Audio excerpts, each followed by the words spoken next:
barbecuing all day. Oh, I look at don't you. want to hear it. I'm back to trying the laptop again, so we're going to see if I get interrupted and start to freeze or not.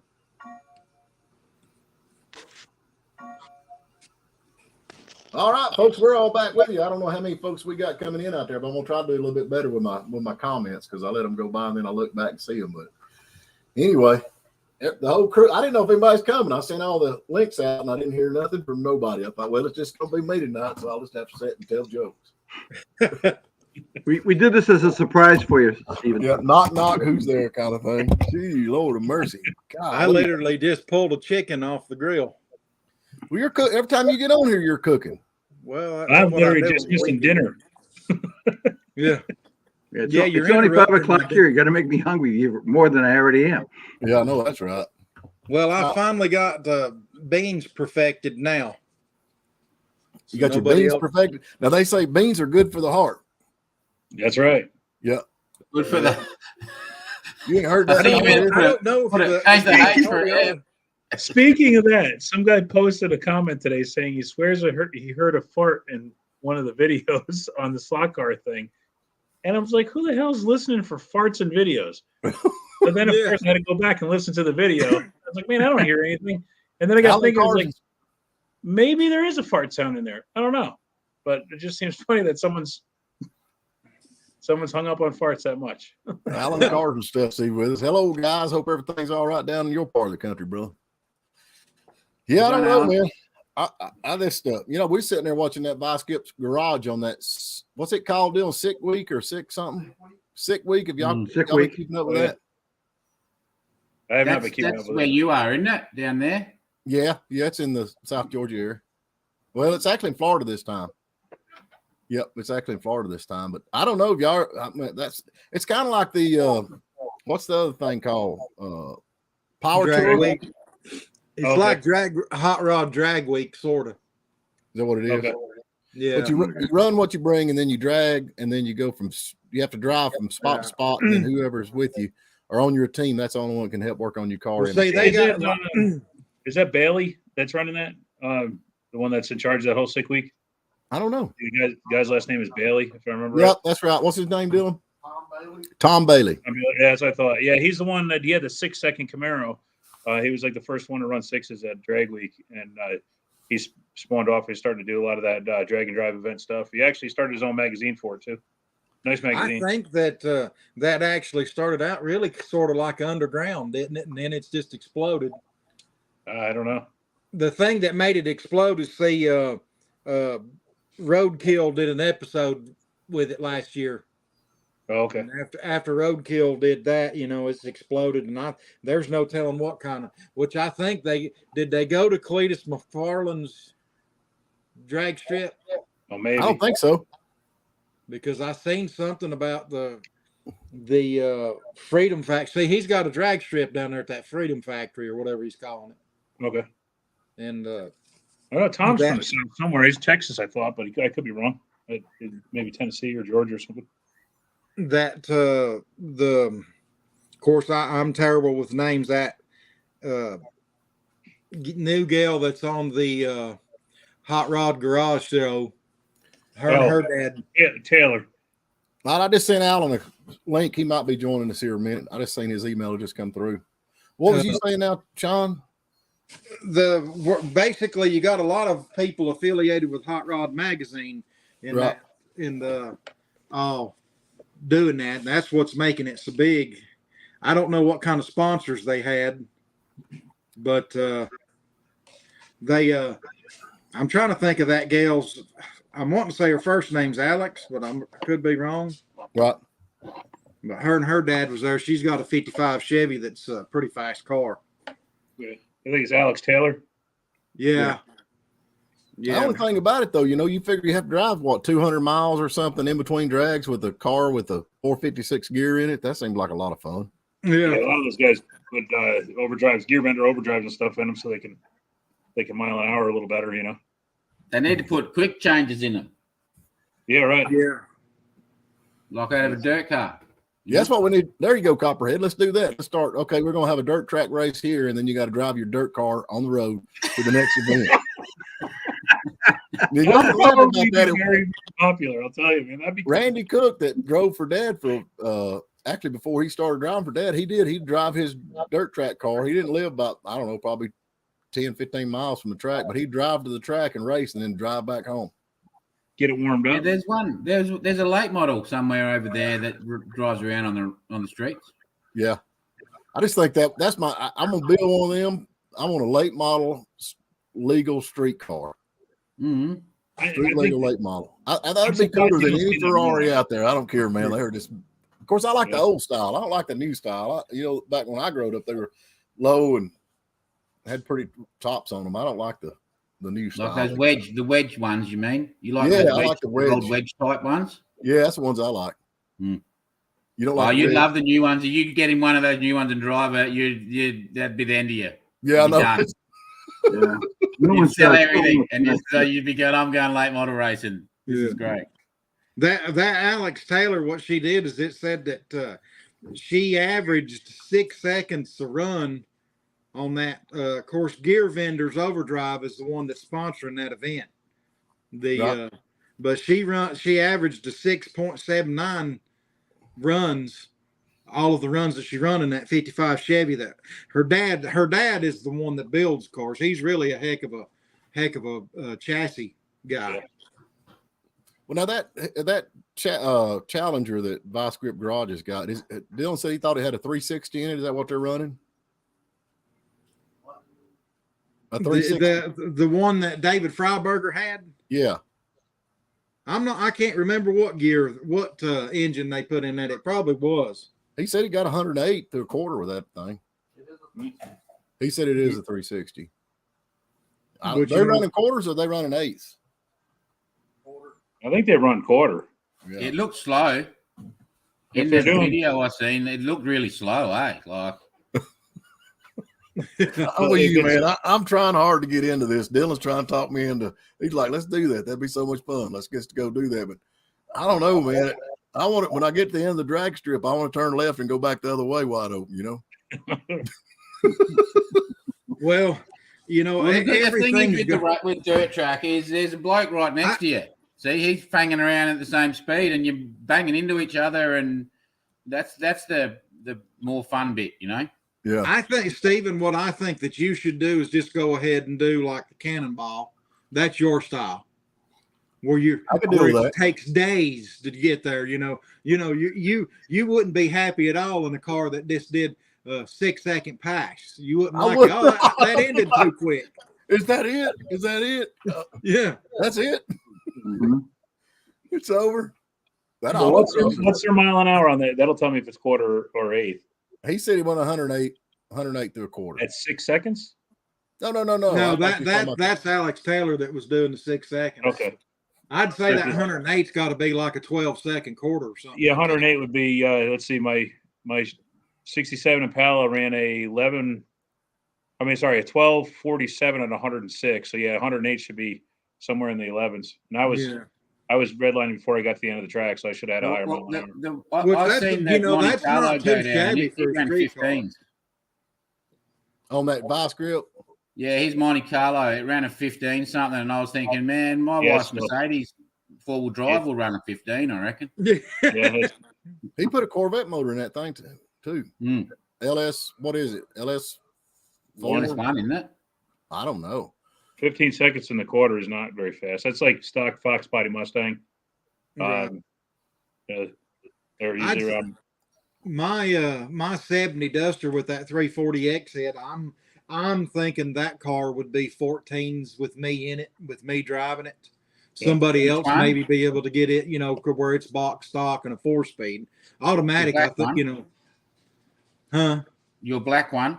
No, the red car, the little red car. Oh, okay, yeah. The What gear you got? in that I'm car? not really, I can drive okay, but I'm not a wheel man. You know, there's some guys out there that just really could make somebody look bad. Now, I'm a lot of times whenever I'm down there, just I'm like cutting almost a full second light.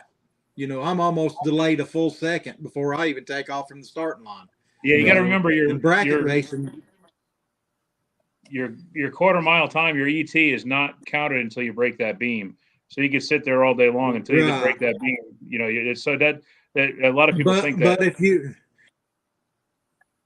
But if you was bracket racing and somebody cut a good light, you know, they're going to outrun you every time.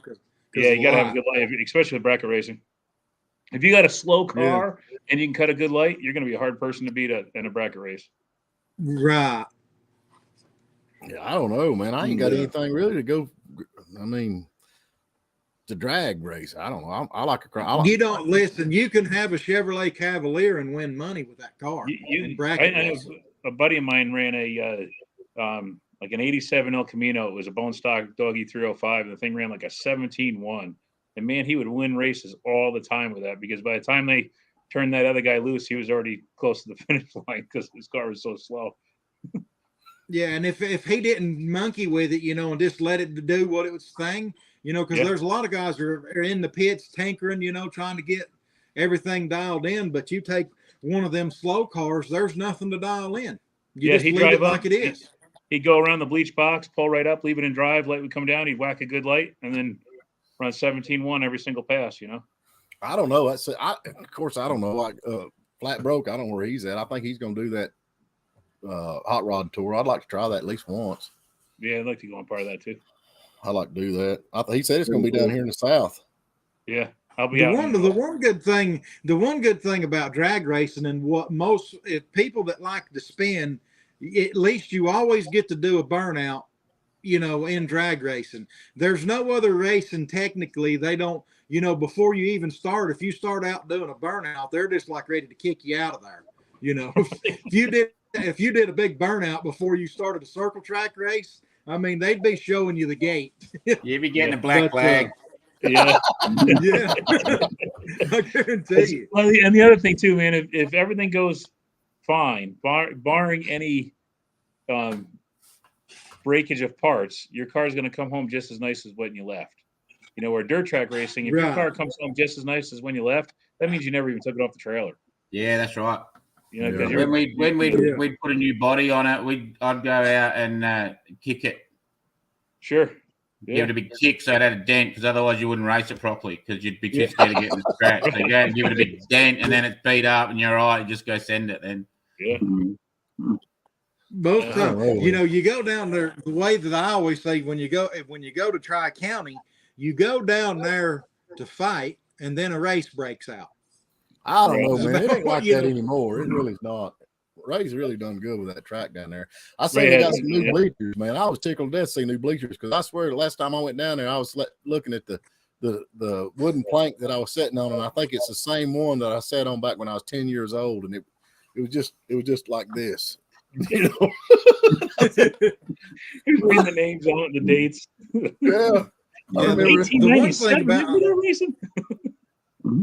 The one thing that circle track racing has got so expensive. Well, everything they've tried to look at ways to, but you know, like the drag racing, you can literally go buy an Escort that's an automatic, the slowest possible car that you could think of, and you can go race with it competitively out at a drag strip.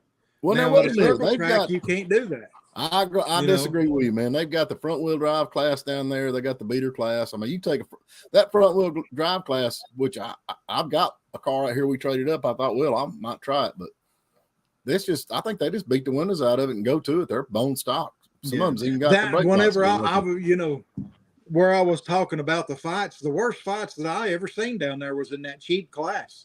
Them fellas would fight like they just wrecked $20,000 cars. Yeah, you know, but Lord, I don't blame them. You know, they drive a better car than, you know, on the track. To them, that is probably a $20,000 car. Yeah. You know, that fella just knocked me out of winning a $50 pot. Yeah. That's what the wife says. Yeah, go buy $1 million transporter that I race for $1,000. Yeah. That's the mass ain't quite there. Copperhead, that last video you put up where you chop the top on that truck, how long did that take you? I mean, it didn't look like it just took an hour. Yeah, I wasn't that long.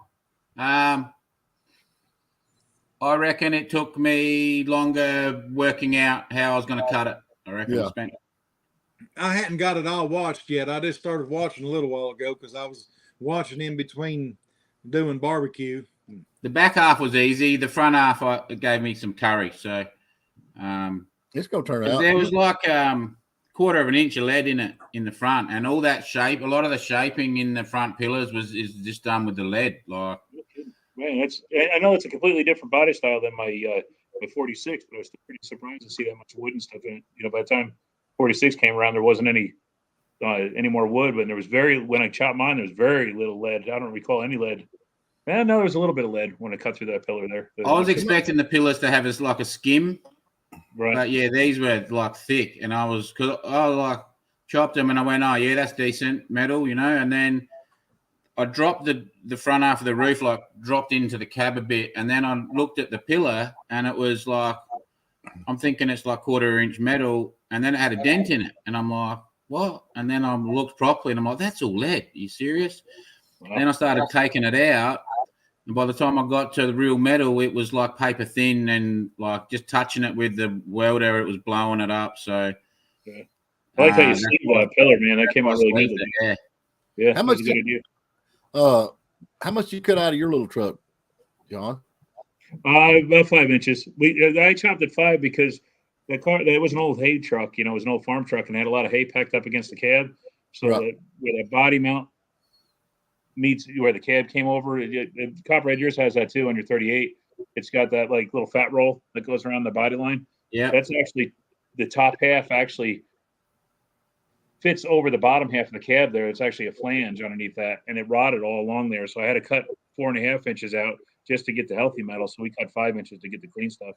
And I chopped the back window, if I remember right, 2 inches. If you took the full 5 out of the back window on my truck, it would have been just this tiny little slot. Yeah. So, Would have been like I was window- saying, it would have been cut into the radiuses of them, yeah. Yeah, and like you said in your video, I don't like when they come to that point like that. Nah, they look silly, don't they? Yeah, but the same thing. I know what you were looking for, that continuity of that window to wrap all the way around. Right. When you're chopping yours, so your side windows and your back window all have that same relation all the way around. You know, and I did the same thing with mine. Just made sure it didn't. I didn't want one window to look drastically out of proportion compared to the others.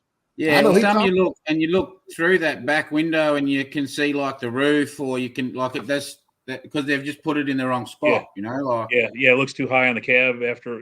or something. So that I sat there for like a half hour, I reckon, just looking at that, going, right, what's the best way of doing this? And then if I do that little like stagger cut, Well, you and it's sort of I can beat it, and I think it's like stronger because I haven't gone the whole way through, so I've actually made it like a stronger joint. And well, then you freaked me out a little bit when you chopped yours without bracing the cab, because that's what I did with mine. we chopped mine. We were going to cut it up and throw it away, and we chopped it on a whim one night. And then I was like, you know what? It looks cool as hell, so I'm going to build it. And I went out and I hung the doors back on, and the driver's door closed into the cab, and the passenger door overlapped. And I was like, oh shit!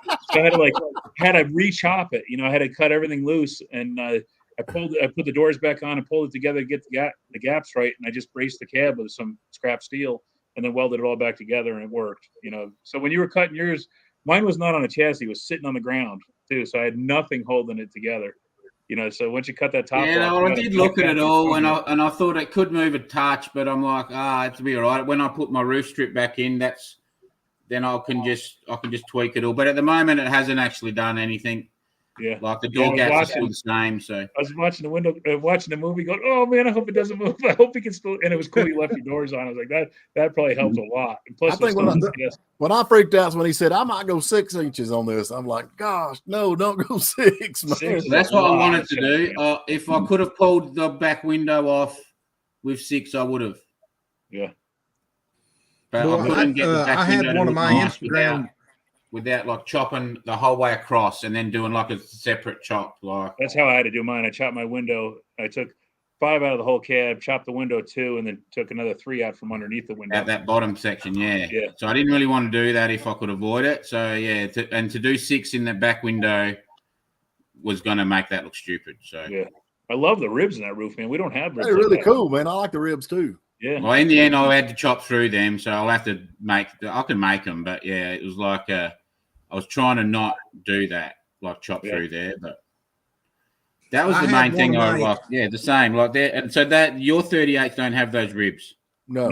No. And our 38s, if I remember right, like my 46 does, I think the 38's the windshield cranked out in 38 also. I don't think they were Right, fixed. so mine's a split window, but doesn't crank out.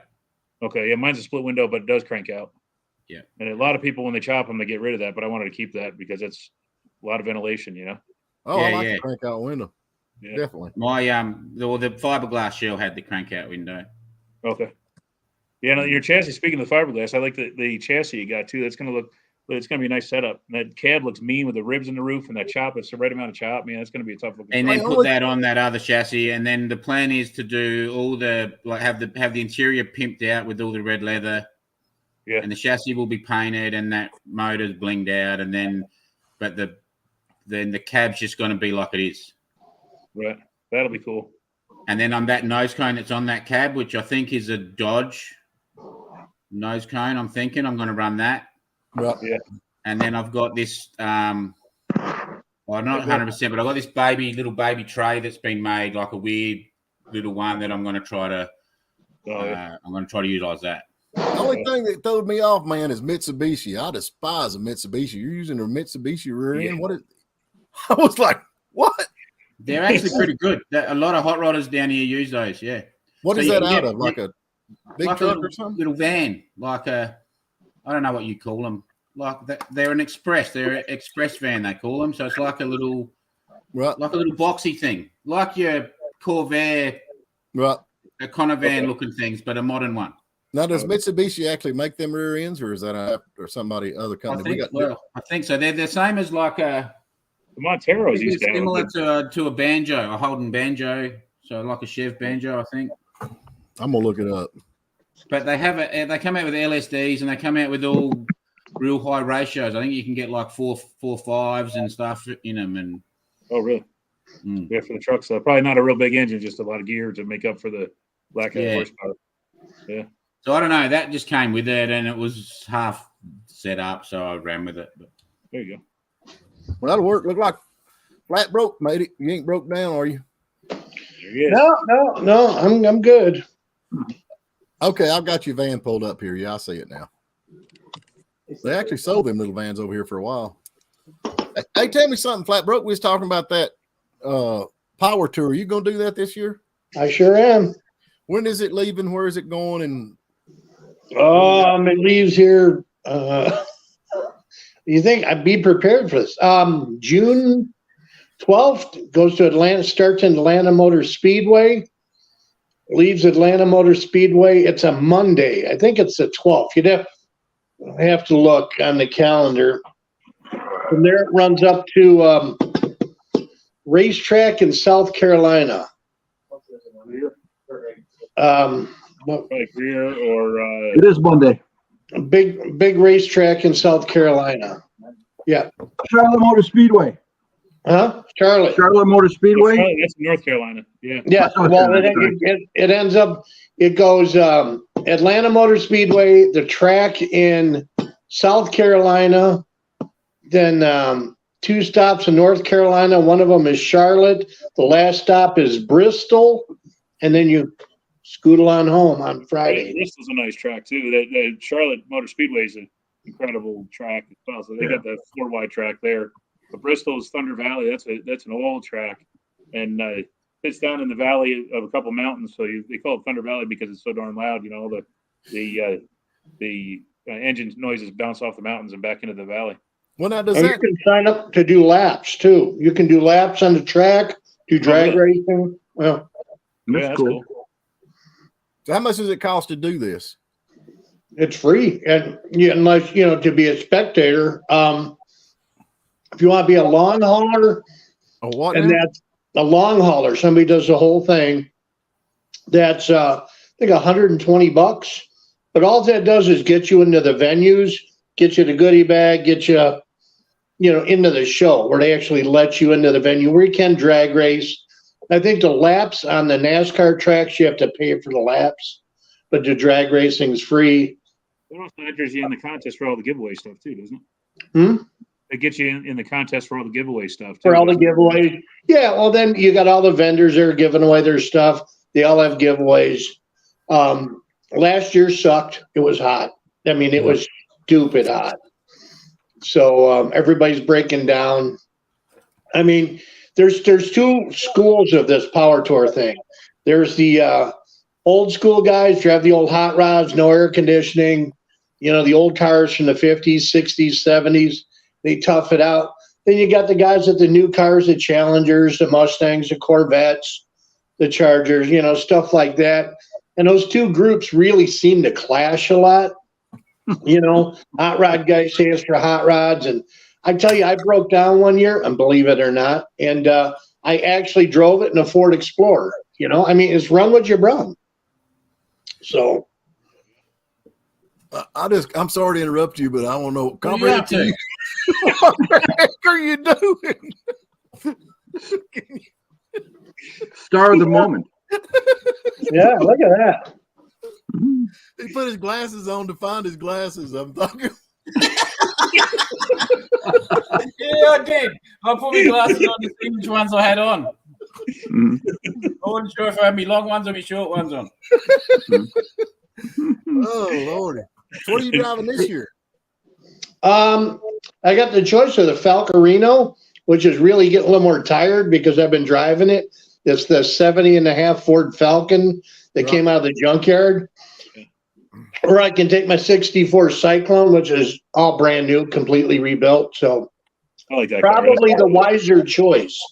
What's Oh, the you're white taking the one? Falcarino. What's the white one? The white two-door. Which one's that one? The what? The white car. The The Cyclone. white car. That's a Cyclone. Okay. Yeah, what's that's a that, Mercury. Ford? Yeah, Mercury Comet Okay. Cyclone. It's a Ford looks Falcon, basically. Yeah, it looks like one of our Falcons, but yeah, that looks cool. That thing.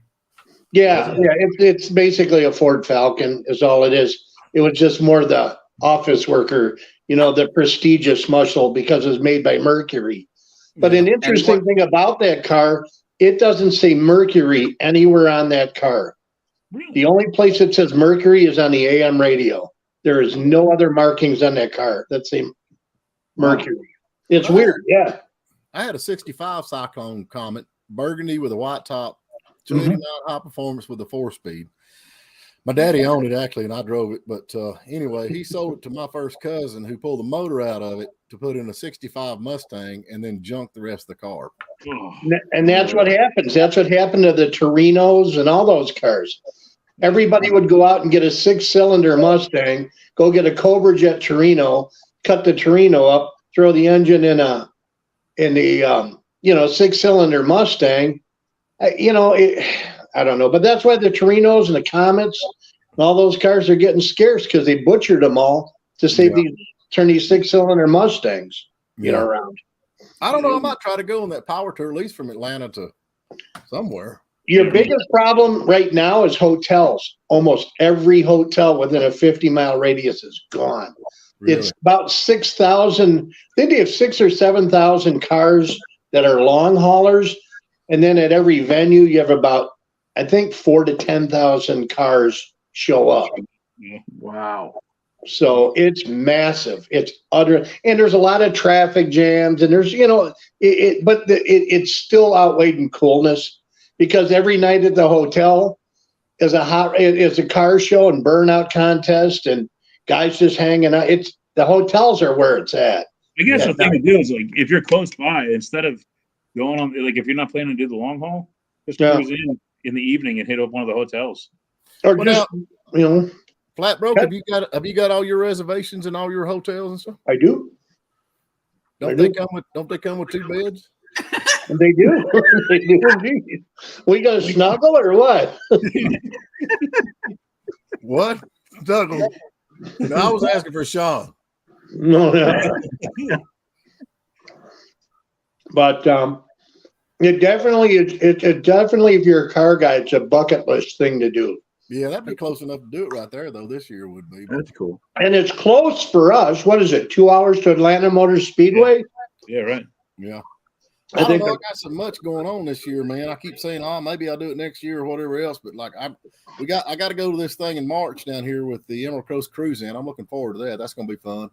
And then I think it's like a week or a week and a half later, we're going to be down there at the air show that they're having in Florida. It's like the second biggest air show. We're going to be down there for like 7 days. Yeah. And that's Well, cool. the problem with cool. the Power Tour, it's a victim of its own success. Right. It used to be 7 states in 7 days, and now there's so many people and so many cars, you cut it down to 5 days, and just wherever they can get venues. That's the biggest problem now. They're outgrowing themselves. Right. That starts on the 12th. The 12th Monday, correct? I might be able to squeeze in a stop or two. I got to go out to Utah to officiate a wedding later, a couple days later. To do officiate a wedding, are you a preacher? I am ordained. Oh, did you get you one of them mail order things through the Yeah, internet? man, I'm a Dudist priest. There you go. I'm ordained as in Dudism. What did you say? You're Judas priest? What? No, Dudist. What It's- kind- you get anything through that, man. You can order a bride through Amazon. You can order reverend license. You can get anything, man. Yeah, and I'm a Dudist priest. So What is your denomination? What denomination are you? Dudism? Dudism. You Well, were then, are you a Yeah, I'm reverend? serious.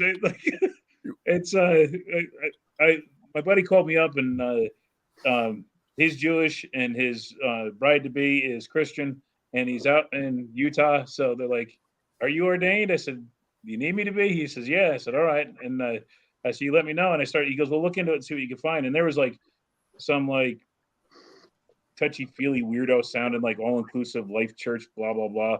And I go, "Man, I got to find one that's kind of cooler than that." And then I stumbled across a site. The guy was saying who to get ordained by on his own site, and his own site you could get ordained in, and it was Dudism. And he started their religion when he was watching The Big Lebowski in a bar in Thailand, and Dude. and he's like, man, so it basically follows Taoism. And so I called my buddy up. He always liked that movie, and I was like, look, man, I said it's your wedding, so I'll get ordained any way you want. I said, but I found there's Dudism, and I said it kind of follows The Big Lebowski. And he goes, well, I'll talk about it with Stacy and see what she says. And so I'm thinking I'm going to have to get ordained as this like all life ministry crap instead of this cool Dudism thing. And he calls me back up and he says, look, I've been talking it over with her, and we think it'd be really best for all of us if you were a Dudist priest. I was like, yes. Or So does everybody get a white Russian then?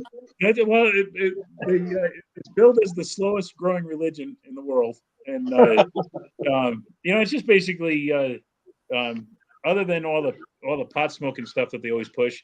Like I don't do any drugs, never did, never will. But it's kind of like a do it. It's real Taoist kind of. If you're happy and doing all right with the little bit you got, then you're doing all right. And it's just kind of be happy with what you got, and just be cool and don't be a jerk to anybody else. I'm adding you to my list, John. Uh-oh. I got a What does list. that mean? I got a list of people. When I get to heaven, I'm gonna ask if they're there.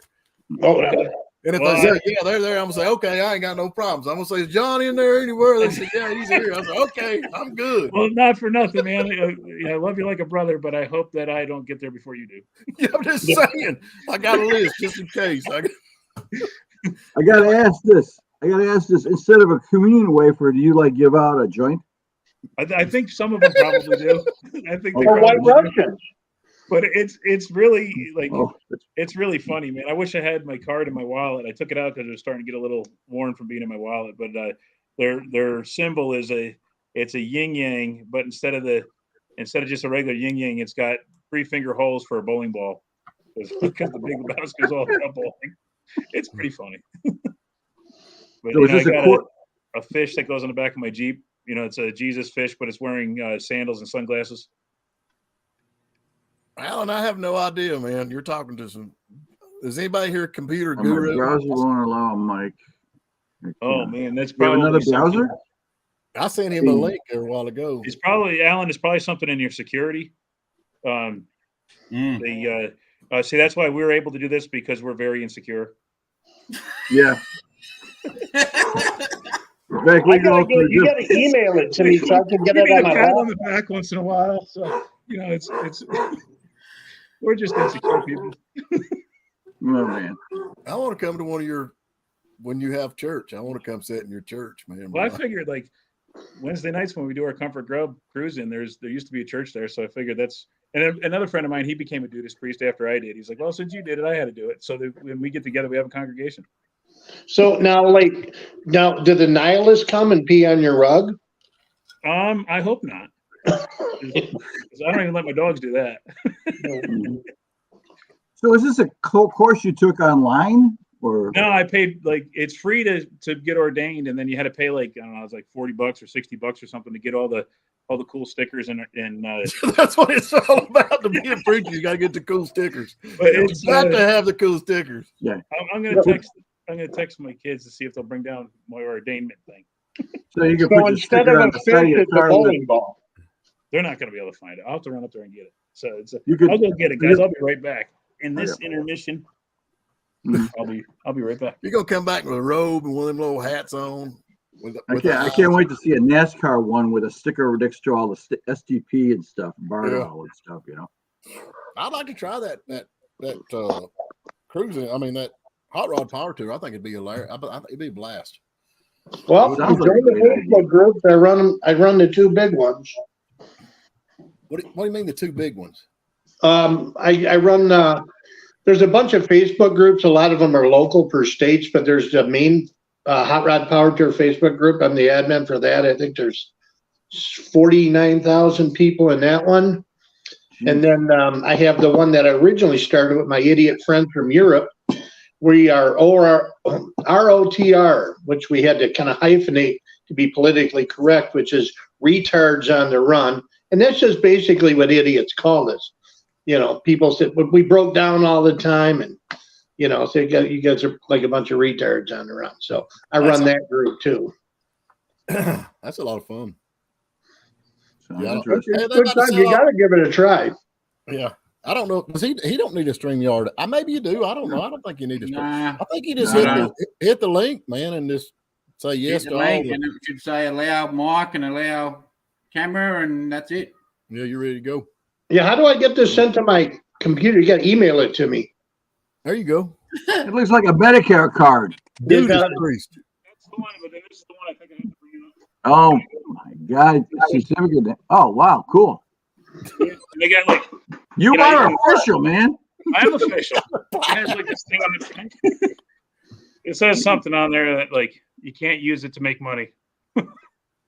So What? But it's just kind of So they can make money, but you can't make Well, money. wait a minute. You're not making money. You can get donations for your church, Yeah. That's right. which you can put in your car because Hey. your car is like the church. Dudas priest. Judas Priest. Man, you're the coolest guy I know, Joe. He said, hey man, what can I say? Yeah. Wow. I'm That is impressed. awesome. Yep. You do Uh, funerals, Drew? What's that? If you, Will you do I can- funerals? I can apparently do it all. How come? Let me ask you this question. I mean, I've been to I don't like going to funerals, but I've been to funerals, and I've been to some that the guy that they were sending away was really not a good dude at all. You know what I'm saying? He just really wasn't. Yeah. But they seem to have everything good to say about him. Why can't they get up there and just tell the truth at a funeral? Yeah, right. Like, this dude's Well, this dead, guy- and we're glad he's gone. We're glad he's gone. You know, I mean, the world is a better place without him, but they don't do that. They always say, I could stir up the hornet's nest here is, moving down here, I'm almost rear-ended about half a dozen cars because people pull over for funerals.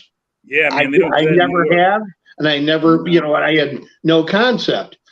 And then they said, well, it's respect. I go, yeah, but what if the guy was an asshole? Yeah, right. Who knows? I don't know. I don't know. It's weird to me. It's just, no, we do that. I pull over and stop when there's a funeral I'm service. gonna put I'm gonna set my coffin up with a pneumatic cylinder, so right in the middle of it all. Yeah. Like a horse. He's stuck right there on mine. I don't know about that. Have it shoot back up. Everybody's a saint when they die. That's Yeah. the truth. they're Thing. dead. That's what it is. Yeah. Well, I'd like to People say, show up. If they're not a saint, they just show up to make sure that the guy is actually dead. yeah. Right. Yeah, I'm with you on that. Yeah. I'm kind of like my daddy, He said, if I don't like somebody when they're alive, I really, it ain't gonna make me change when they're dead. I still ain't gonna like them. So that's kind of where I'm at with that. I figure when I go, then someone, instead of having a big old funeral, they can host a big old car show. I'm gonna have to hire criers at my funeral. I'm afraid. I don't care what they do because I'm dead. Yeah. it really doesn't matter. Well, Copperhead, we will. We'll come to your funeral and cry. Yeah, I'm not having one. Copperhead. You're not invited because you'd just be spending the money that I'm trying to leave to someone or something. Hey, what though, man?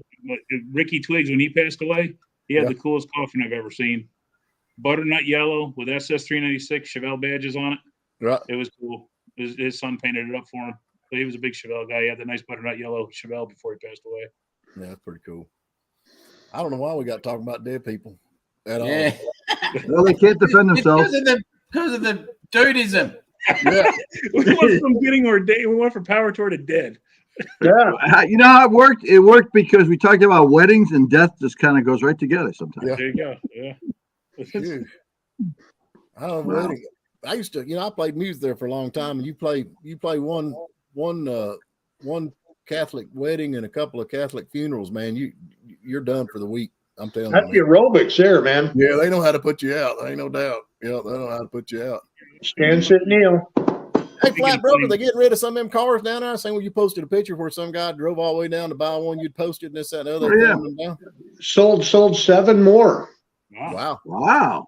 7 more. And just coincidence, I drove down there to work on the jewel I bought, and the owner of the yard, Steve, was pushing that car, a Rambler, a Studebaker on the trailer.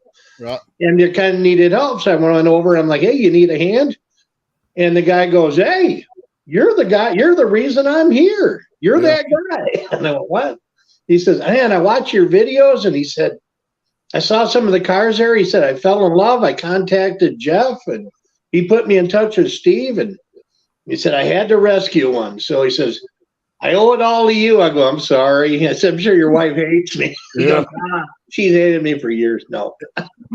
But yeah, so he's actually going to take this back, and he's going to run it on the Tour of Lemons.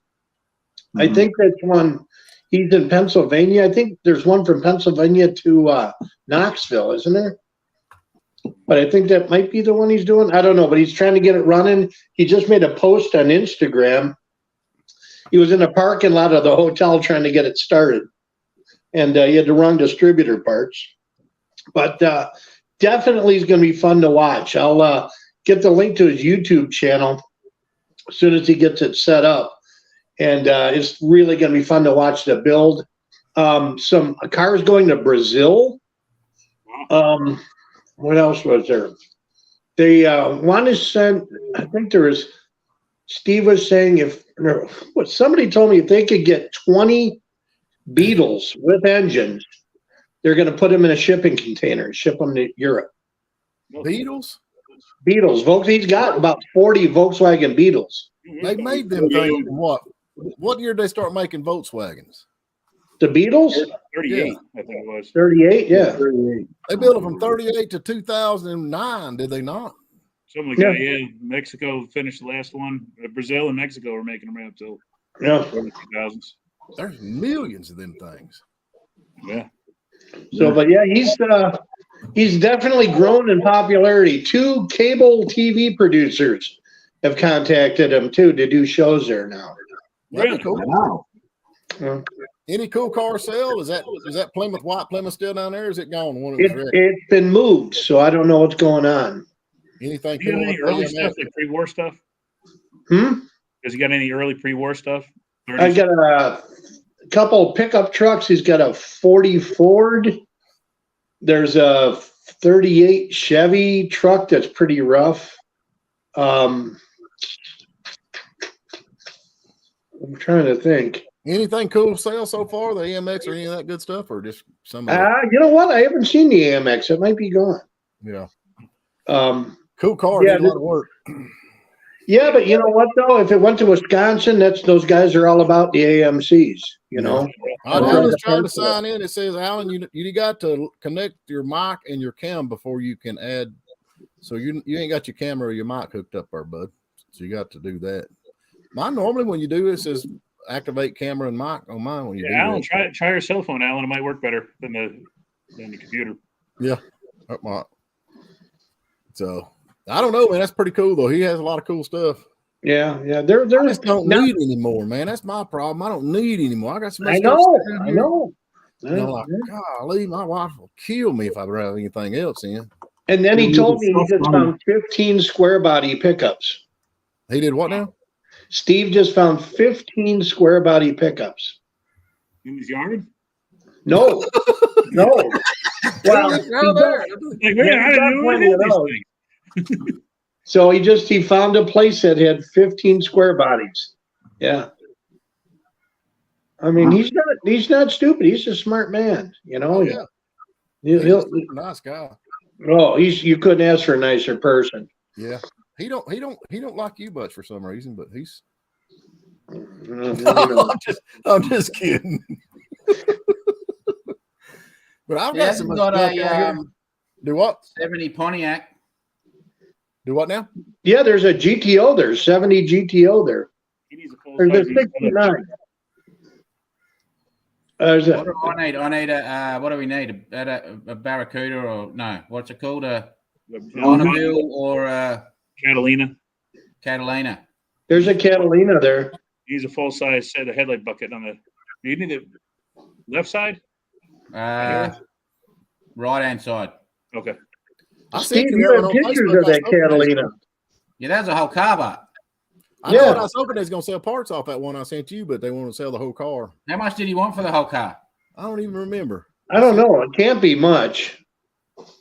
Yeah, I need You know? just the headlight surround and the little bumper out. Well, we're actually trying to. My mate's son's in uni and he's trying to get it. Going to get it 3D printed. He's going to do a flip of the good side one, but Yeah. and do a 3D print. Like is where we're heading at, but. Unfinished If I can projects. get that's one, all I'll get one. And then the bumperette on that side, like I'm cutting up and rewelding and having like a bit of fun with. So. See, that's it. You're getting all the obscure stuff. It's really getting hard to track down. Starter in that Gladiator Jeep is a discontinued starter, which is I found out is now dead, and it's made of unobtainium. I guess it's like a marine starter. It's goofy. You mount it upside down. So I might be dead in my tracks unless I can get this thing rebuilt. I think That's Alan Murphy. They might be able to rebuild it. Yeah, it's pretty bad. So, but yeah, hopefully we can get somebody to rebuild it. I'd say you can, short of the goodness. Yeah. I think that's the reason why that truck was parked, because I put an ignition switch in it, and all the contacts are plugged in the ignition switch. All the wires are melted. Just way too much draw. That or bad wiring, one or the other. But anywhere it's connected, it's just melting. Can you see the post there, Flat Broke? Gladiator. What? Gladiator. Said it. Gladiator. Not gladiator, but a sadiator. Yeah, that's about it too. Made me a sadiator. What your Jeep is that? It's a 68. Okay. It's still the Kaiser one, made in Ohio. So before, I think that's before. When did AMC come into existence? 70. 70 something? So no, because you had an AMX in 69. It was 68 was the first year for AMX or AMC. Yeah, so I don't know, but this has a Kaiser badge on it, Kaiser Jeep. What motor's they it got in? Does it have that overhead valve? I mean, overhead cam? sticks? No, it's got the 327 Kaiser V8 in it. That's a Okay. Firebird you got held up there, Bubba. Ain't that a Firebird? Yeah. Yeah, I was showing that to Jim. Isn't that what Jim's got? Yeah, Jim. Yes. That's my car. Yep. Yeah. 1970. Yeah, actually mine's a 77, but yeah, that's nice. I mean, the only difference is the front nose piece and I like that back This is window. a toy. This is real. Yeah. You know what? I agree with Steven on that. The flat window is a lot nicer than the wraparound. I love that flat window. I really do. I just think that's Yeah. cool. Yeah. I'd love to have a 73. That's what you got, isn't it? That's what you should build. There you go. I like Yeah. that stuff. Oh, there you go. Yeah. My buddy's got a wagon, the very similar to that. It's a 64 Chevelle station wagon. Isn't that what you just said? Nova wagon, 64 Chevelle or Nova wagon. That's a Nova. Here's Yeah, one he's of got a mine. '64 Nova wagon with it's patinaed red with a blue hood with stars on it. It's pretty cool. Steven, it looks just like your cars. Oh, that's pretty cool. We'll take that out. It's a Steven Phillips model. Feel like My you're, Matchbox looks just like Hey, my what? car. do you feel like you're at a Pink Floyd concert? It's some flying pigs. I got Oh, my another God. one. I got another. There's 65 Mustang. Look, their wheels fell off of it. There you go. Mhm. This thing right here, really, if it was put together, this is one of them red line Hot Wheels, man. It's about that little thing right there is worth about $200 if it wasn't All right. Wow. all skin up. Cool. I got a Barracuda here somewhere. Here it is. That Barracuda, it's the same thing as one of the red lines. Mhm. Oh yeah, that's pretty cool. See the red line? Let's see if you can see the red line wheel. The truck. Got a tree in it. There you go. All of a sudden, it's show and tell time. It is 46. It's the same year as my little rat rod. Hey, I like that color.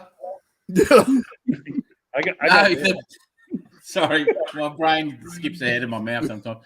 The blue on the Torino. Oh, thank you. Yeah, it's You said, I I likes it. I like it. have a group of friends that think I'm absolutely crazy for painting it that color. Now, They there's that hate one. They hate it. That's Like cool, that, man. Jim. Somebody built that. Bill, is Yeah, that the original? I built that That back is in. awesome. It's my cartoon car. Yeah, I like that. That's pretty Is that cool. not Grabber? What color is that? I mean, it's Richard Petty. That's blue. Yeah, well, if you're in Mopars, it's called Petty Blue. That's what I am. Yeah, and if you're a Ford, which Mopar I think copyrighted the name Petty Blue, they called it Grabber Blue and made it part of their series. But when Richard Petty came to Ford, they brought the blue with him. So Right. So Well, it's the I think, same, by the is way- it? Because on video, it looks bluer. Like it kind of Blue. does. It's weird. It's under those lights. I got the old LEDs, and it looks weird. It looks different in different areas. You know what I mean? Yeah. So it's just a single stage enamel. I'm just going simple because I'm a bad painter, and I guarantee I'm going to scratch it. And when you go with a clear coat, man, fixing a 2-stage paint is a pain, at least for me. Well, just So, put a lot of paint on it. You can sand it down and buff it. It'll be slick as a meter speeder. I I know. thought it was enamel when you were doing it because all the mess that you had on it. I'm like, I reckon he's doing that in enamel. Yeah. I'm actually going to paint it. I hope the local high school here, Copper Basin High School. Actually, when the copper mine was in business, they donated a bunch of stuff to the high school, which I'm sure you guys local know, like machine shop and metal shop, wood shop, and they have a huge auto shop there. And within that huge auto shop is a big commercial spray booth.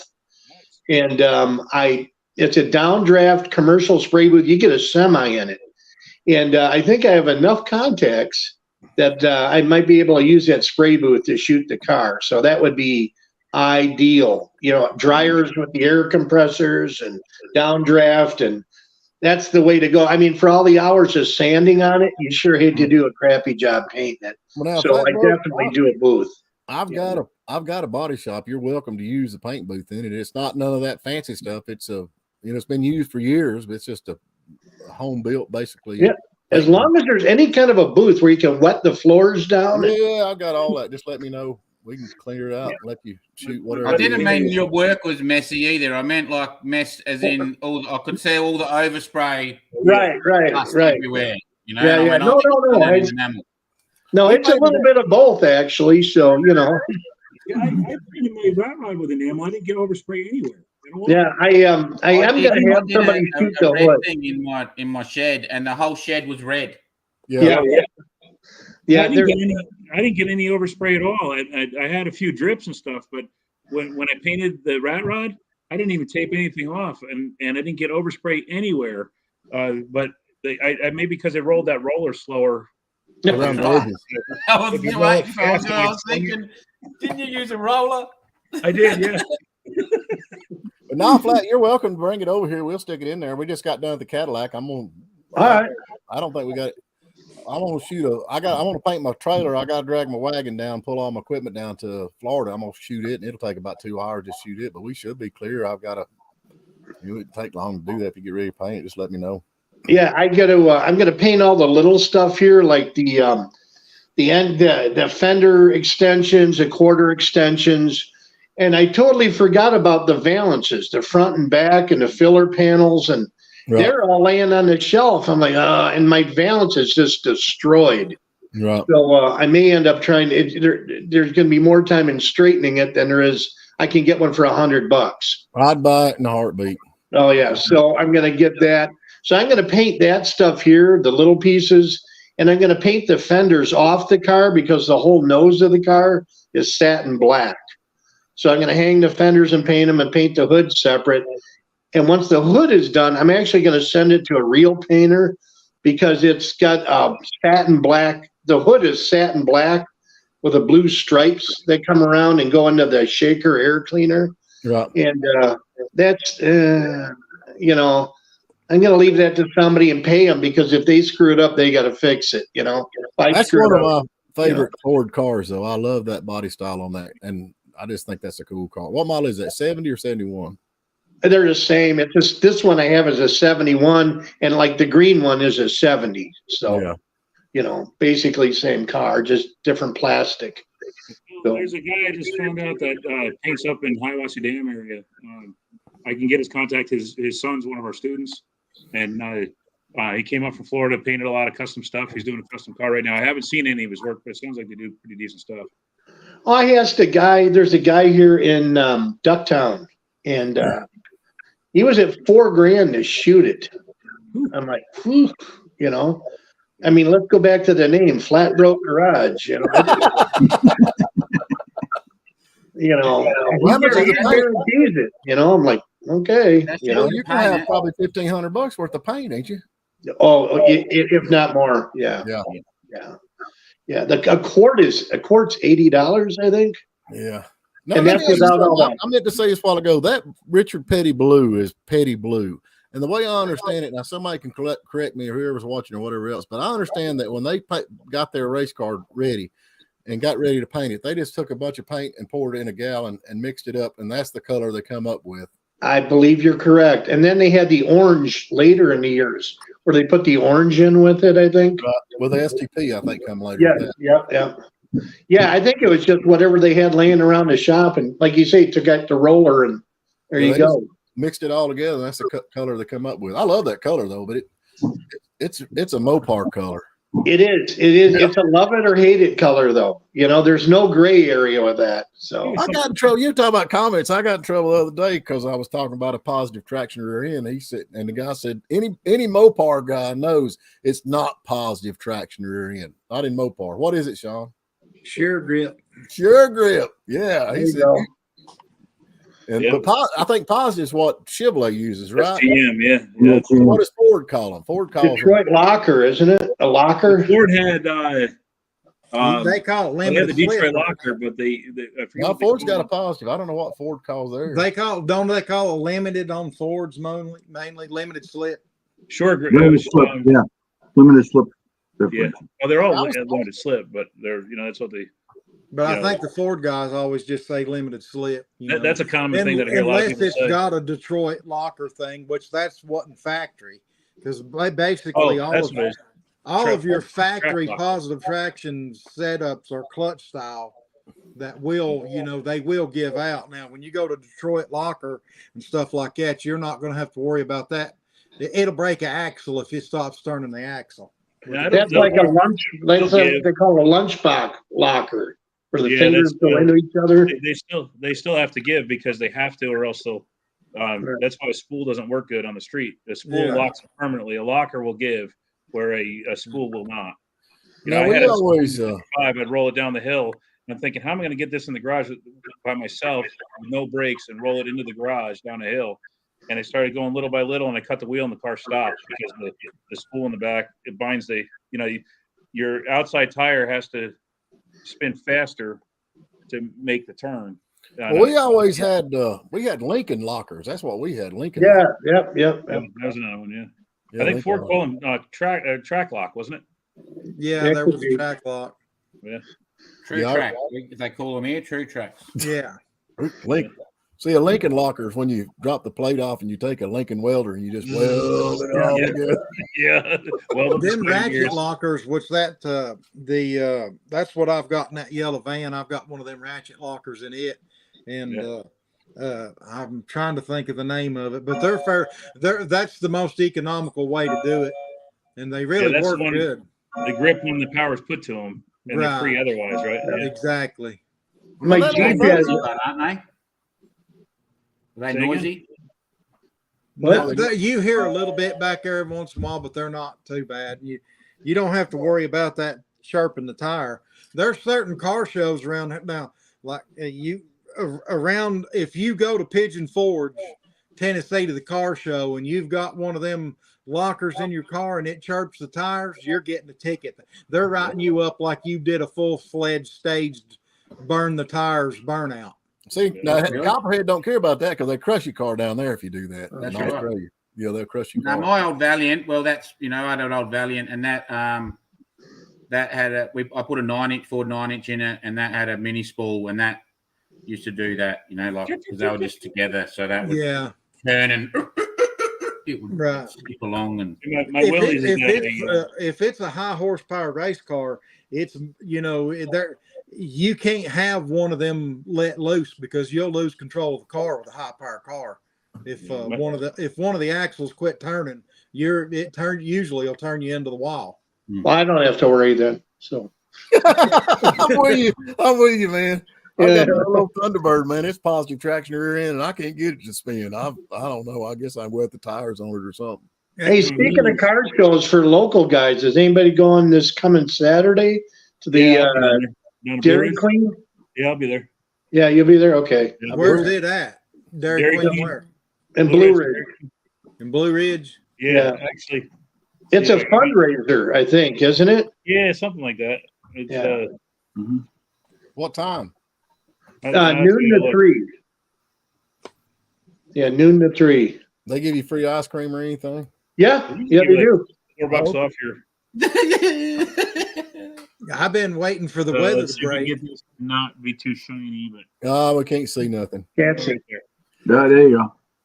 I can't It's see it. It's still I too see it, small. I can't read it. all right. It says Georgia Mountain Classics Car Club will be at Dairy Queen in Blue Ridge, February 25th from 12 to 3 for a special cruise in to support the Dairy Queen benefit for the Hannah Gibbs Fund. Please join us and support this worthwhile cause. So So there you go. it's a How car much show. to go? What's the deal on it? Like $20 or something? Doesn't even have a price on it. So I think it's free, but then they probably ask for a donation. Yeah. Stephen, did you ever find out about that bridge that's in Union County that I was talking to you about? I forgot all about that. I meant to ask Booger Holler Brad. I know where it's at down there. You talking about the one that was in that movie? Yeah. Where's it at? It's down on the lower end, I'm thinking. Because they're wanting to do a photo shoot and put my yellow van in a van magazine anyway, and I think that would be cool. If we're just waiting for the weather to be right. And plus, I need to know where that's at because You I need a think cool location to shoot that. Yeah.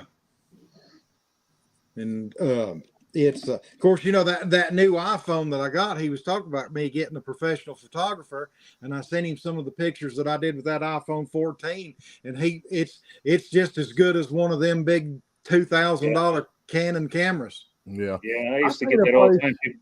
People would, I used my point and shoot on my camera quite a bit just to take pictures. And people- Bell Mountain used to be a Never cool used- place, but now that they painted all that paint on up there, they've ruined it, man. That's a cool. Oh yeah, I know. Yeah, they've ruined that. I was going somewhere the other day, and of course, I'm everywhere with the garbage, but I seen someplace, and I thought I need to tell Sean because you always like taking pictures of that. Let me think where that's at. It's a cool Sean, place. I shot a couple feature cars right at the Hackney warehouse in Murphy at the train depot.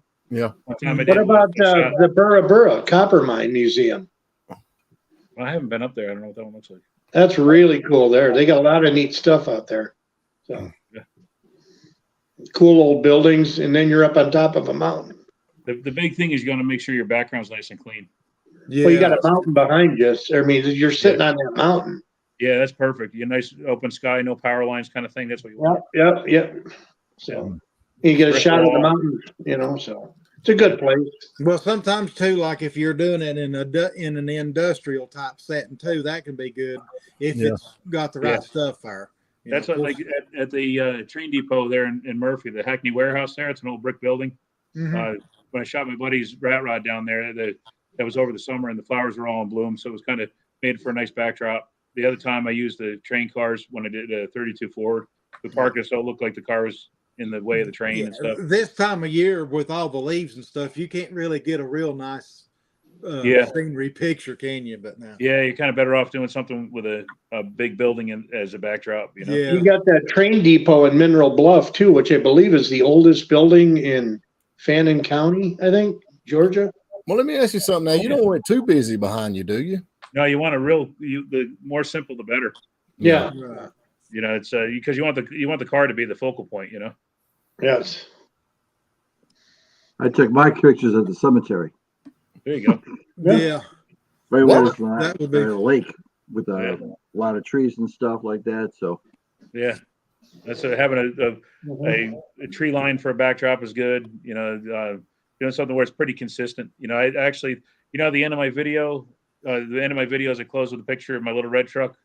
That brick wall was the brick wall at the end of Ingalls by the gas station part of it. Right here in Really? Murphy. Yeah. I just pulled up. I was waiting for my time to pull up for gas. And I got out of the car. It was right when we got back from Syracuse. And I stepped out and I turned and looked. I said, wait a second. That looks good. I've been thinking, I got that Cadillac right now done. It's almost done. I've got the waiting on the headliner to come back and all that. Oh, cool. Nice, But man. I want to do a video on that thing where it comes out. I thought about going up to Hardware where they got that great big roll up door, you know. There you Yeah. go. But I want to try to make it look mobbish, you know. I want to try to look like the mob Yeah. or something, you know. Oh. Have We're the gonna door go out roll with up, fishing knocks. have the car pull out, and have some guys back there with a poker table playing poker. Big old and guns. stogie. Yeah, something, you know. Yeah, on there. you gotta be I wearing, if I you're not think careful, that you're gonna be wearing styrofoam boots. Yeah, the it looks evening cool, man. It sun. looks good. The sun really makes a difference. You know, like the evening sun seems to get some of your best shots. I Yeah, think. you know, Yeah, that late afternoon, evening. That's Yeah. that's when I do everything. I Oh, can remember a my hot rod. face. I think it was a Hot Rod magazine or something. It could have been Super Chevy, but this was back in the very early '80s or late '70s. They had done a shoot of some of Reggie Jackson's cars, and Yeah. they stacked hay up real high where you couldn't see the top of the hay, and had them cars. And that made, and then the way that the light was hitting on that golden hay and everything, it really made them cars look good in that yeah, that picture. would look good, man. Actually, you know what? What about parking your van in a field with a couple round bales sitting around it? Yeah, the big thing is like right now you can't get off in no field. You'll mar up so bad it'll just. That's Yeah, you're not a kidding. crew. Yeah, Yeah, it this rained time so of- hard the other day, man. We had 4.5 inches of rain on my rain gauge at school. yeah, Oh, it's been yeah. crazy wet. Ain't it supposed to rain all week next week? I think it's supposed to be decent this week. A couple days of rain here and there, but I think warm temperatures. It's the anyway. warm weather. We're not supposed to be down in the 30s as far as I could see in the 10-day forecast. So I'm Yeah. doomed. I'm It's gonna be headed in the to 40s. Chicago. It's gonna snow. What's I'm- going we're on? all doomed, you know. Jim, what's it like up there where you're at, man? what's that? What's the weather up there? It was in the 40s today, like Friday 42. We had I'm some snow a headed up couple by days you. ago, Yeah. I'm headed with up ice there, storm and guys. everything. So Keep it warm. Oh man, my daughter's she's fixing to build a house, and I've been down there digging up trees. And Saturday, I about froze to death down there. It's right on the lake, you know, when that wind coming off the lake. I was digging, and Yeah, it's bad, but but we broke a hydraulic hose on that old Ford backhoe, and I was really aggravated about it. But I was it was like a blessing in disguise because I got to go home, you know, after we. yeah, But well, Mike, it's broke. Mike was I'm mad done. at me because when the hose busted, it's one of the main hoses, and it busted right in the mud puddle. He's like, "Why did you break it here, man? Why'd you have to break it here? Like it's my choice, you know?" Yeah. mhm. That's the way a backhoe is, though, man. It's always the worst line on it, the one that'll break. The one that Boy, it's dangerous to be under one of them buckets because if Yeah. it Not busts the really. hose, Not really. when that bucket comes down, I seen a video of a guy working, doing something on a track hoe, and that main hose busted on that track hoe. Son, that bucket come down. Good God. That was the idiot. That was the idiot pulling the hydraulic line off and standing under it. yeah. Yeah. No, he was an idiot. I run equipment for 36 years. Yeah, you're only stupid is as stupid does, you know. Yeah, that's yeah. No, I saw that video. That guy and he got covered about 40 gallons of hydraulic fluid too. It got him right in the head. Stephen, did you buy that old hydraulic press from Johnny Akery whenever he closed? What was it now?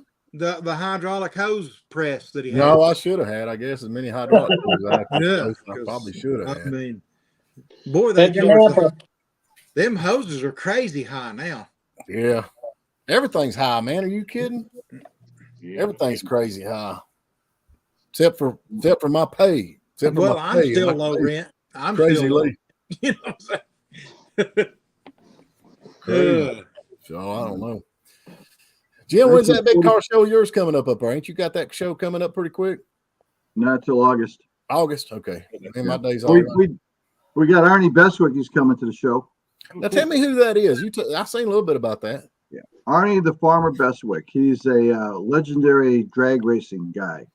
He started off with Tempests and GTOs and stuff, and he another guy I met wrote a book with him, and so he's selling his book now. And we was at McCracken last year too.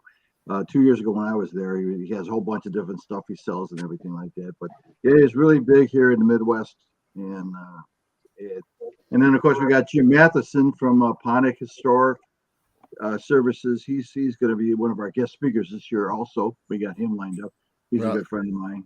So it's moving along slowly but surely. So that'd be good. Are you going to Rosemont next week, Jim? What's that? You going to Rosemont next week? World of Wheels? I'm not sure if I am or not. I forgot about it. When are you going to be there? I don't know. I'm kind of hoping. I'm guessing more towards the weekend. Okay. You know, I think it's Thursday through Sunday. So, okay. You know what? I'll give you my phone number, and then you can call me when you're in town. Okay. Yeah, I'll do that. I'm staying in. I'll be in Lincoln Square. I'll be in Chicago. So. Oh, okay. Yeah. Right, well, I got a piece of paper. We'll give you my number real quick over here. I'm sure. No, just text it to me. Just text it to me, Messenger. I'll text it to you. Okay. Jim, you got it. If you're really serious about giving us your number, I think I've got it. I'll text it to him, and that way you'll have it. Yeah. Oh yeah, if you want to do that, that's fine. Are you sure? Are you sure you want to give him your? I mean, we don't even give him our number. No. Hey, there you go. John's got it right there. Yeah, Great Lakes Dragway. I know that car. Yeah, I know the car. Yeah. Arnie the Farmer Beswick. And, that car was so damn cool. It's the little slot car body I got was based off of his car. Yeah, I've never seen him race, but I remember him. All the different paraphernalia magazines and crap.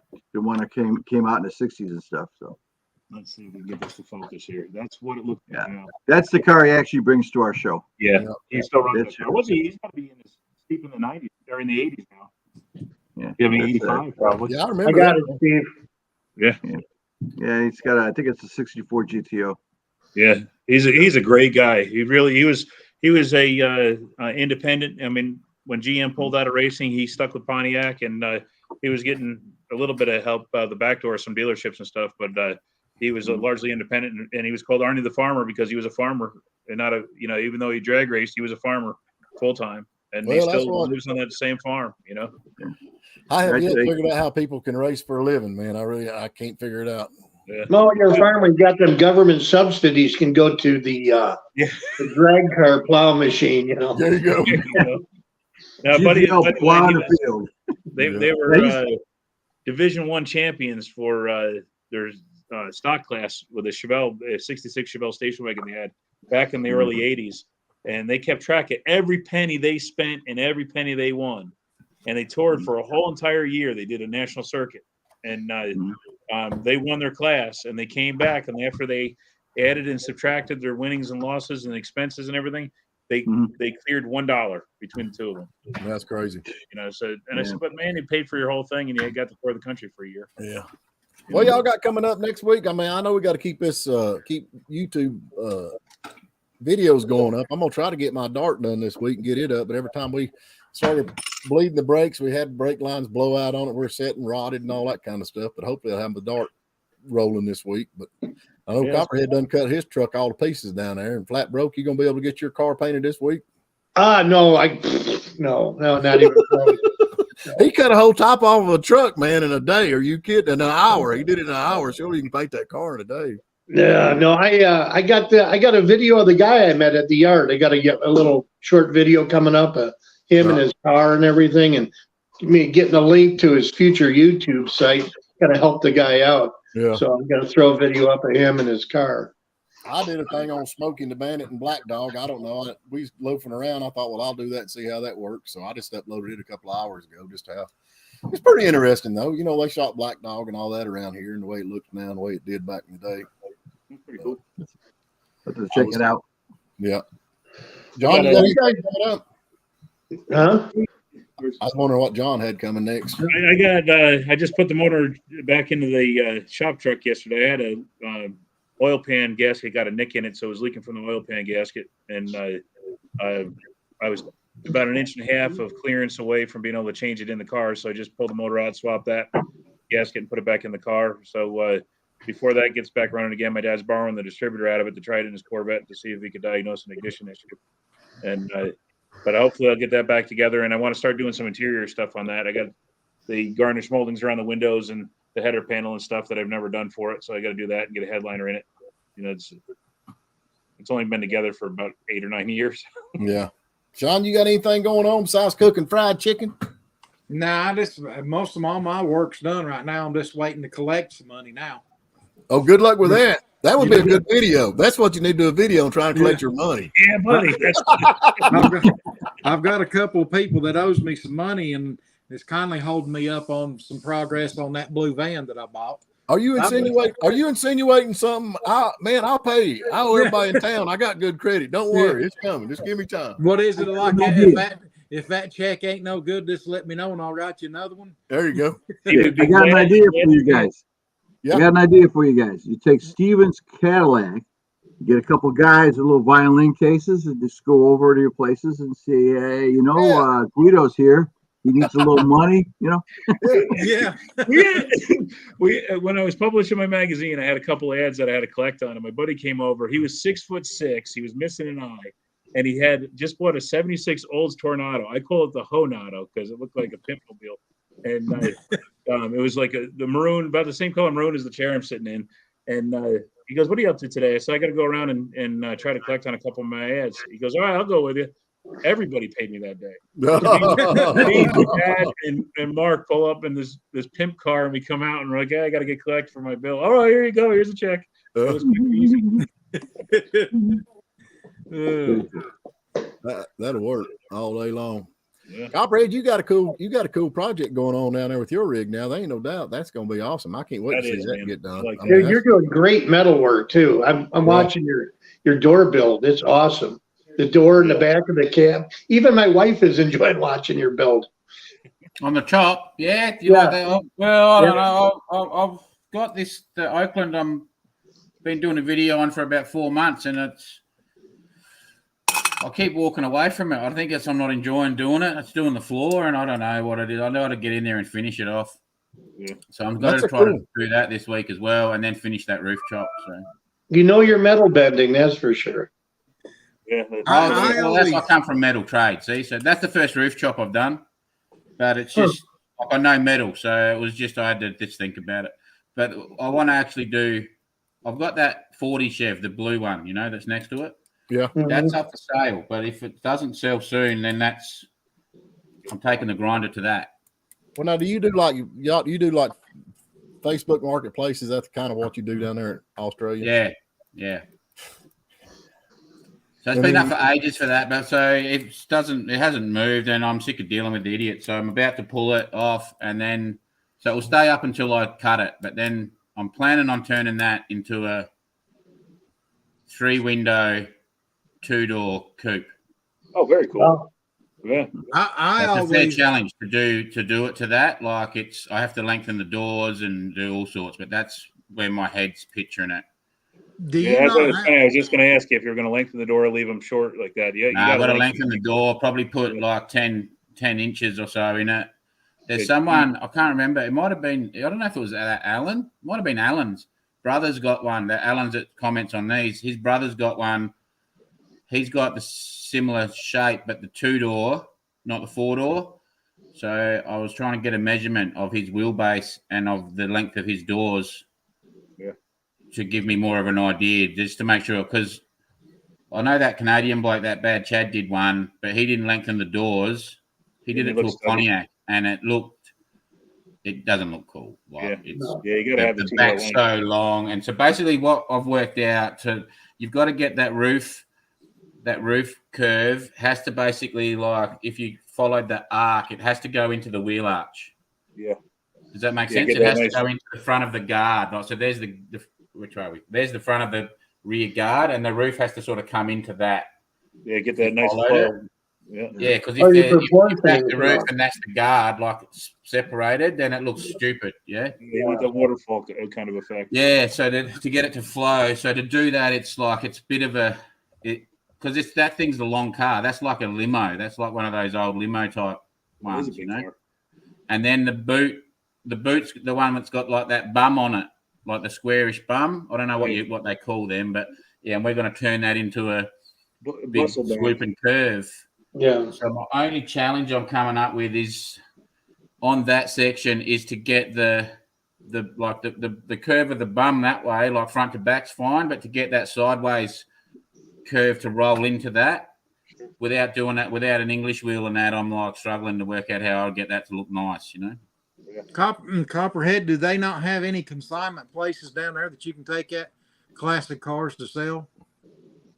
Yeah, but then I don't know.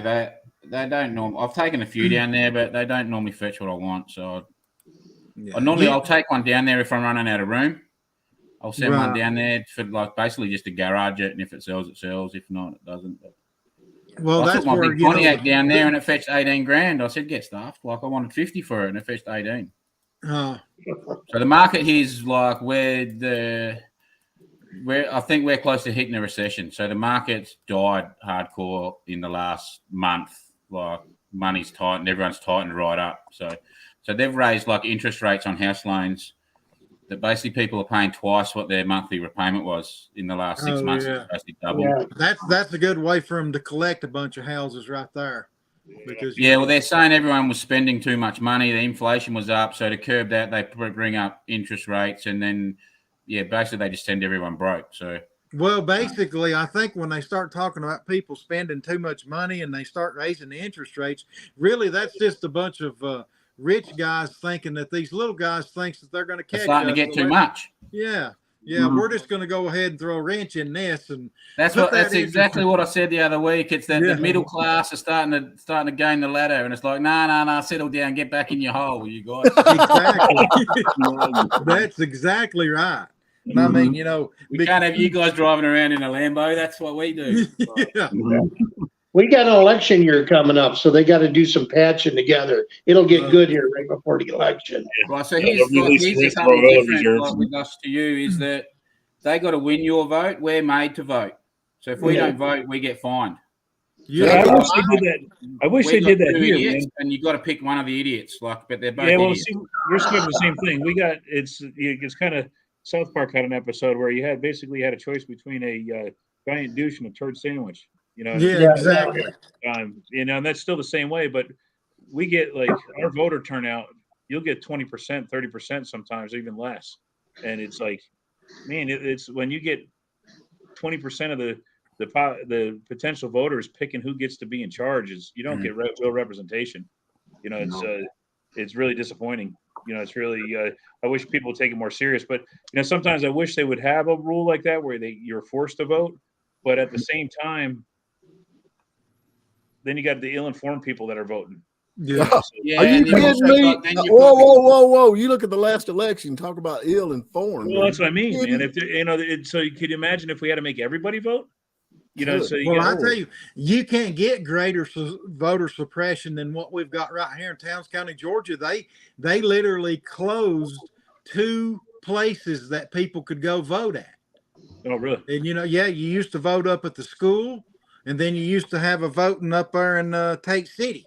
And, Yeah. somehow I never did see nothing on the ballot for us to vote to take them voting precincts away. And you're So growing in now population. everybody has to funnel down here to town, or they got to go to the city of Hiawassee or the city of Young Harris to vote. See, Because they that's know some- what way you're going to vote. See, so they Yeah. go, no, we've got to shut them down. They're going to get Yeah. too many. We make it Yeah. harder for them. What's funny is like, Exactly. We'll end up with Trump in again.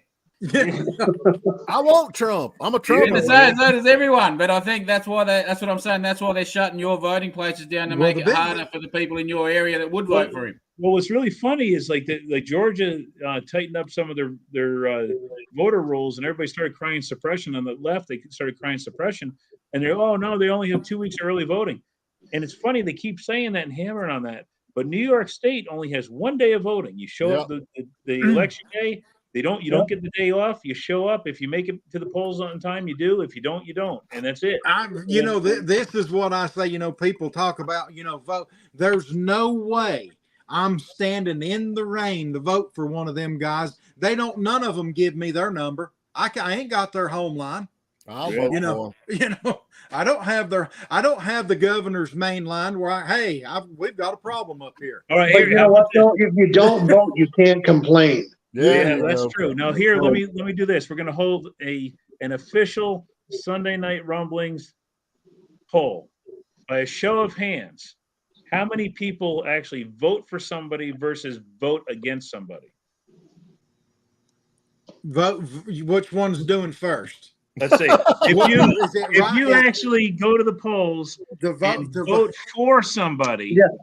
Four, yes. yeah, if you're voting for somebody as opposed to voting for the other guy because he's the lesser of two evils. I just think it's actually a gray area, It just, Yeah. which one makes you regurgitate the less, That's what I mean. Man. You're not Yeah. voting for a person. You're voting against the other guy. I guess, yeah. It's all in how you word it. Yeah. Hold on a Yeah. minute. Right now, everybody that is running is one extreme or the other extreme. There's nobody that's close. Yeah. Everybody's just far this way or far that way.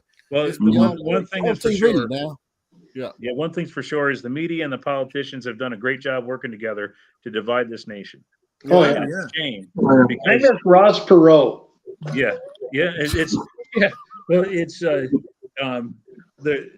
we're not as divided as they think we are, and the problem is most people think we are that divided. It's like you take this hobby that we're in, man, the car hobby. You go to a car show, and it doesn't matter if you're rich, poor, black, white, gay, straight. We're car guys, and that's it. Right. That's what comes first, man. Yeah, I've been to shows, and I'm going, man, look at this. It's like same thing.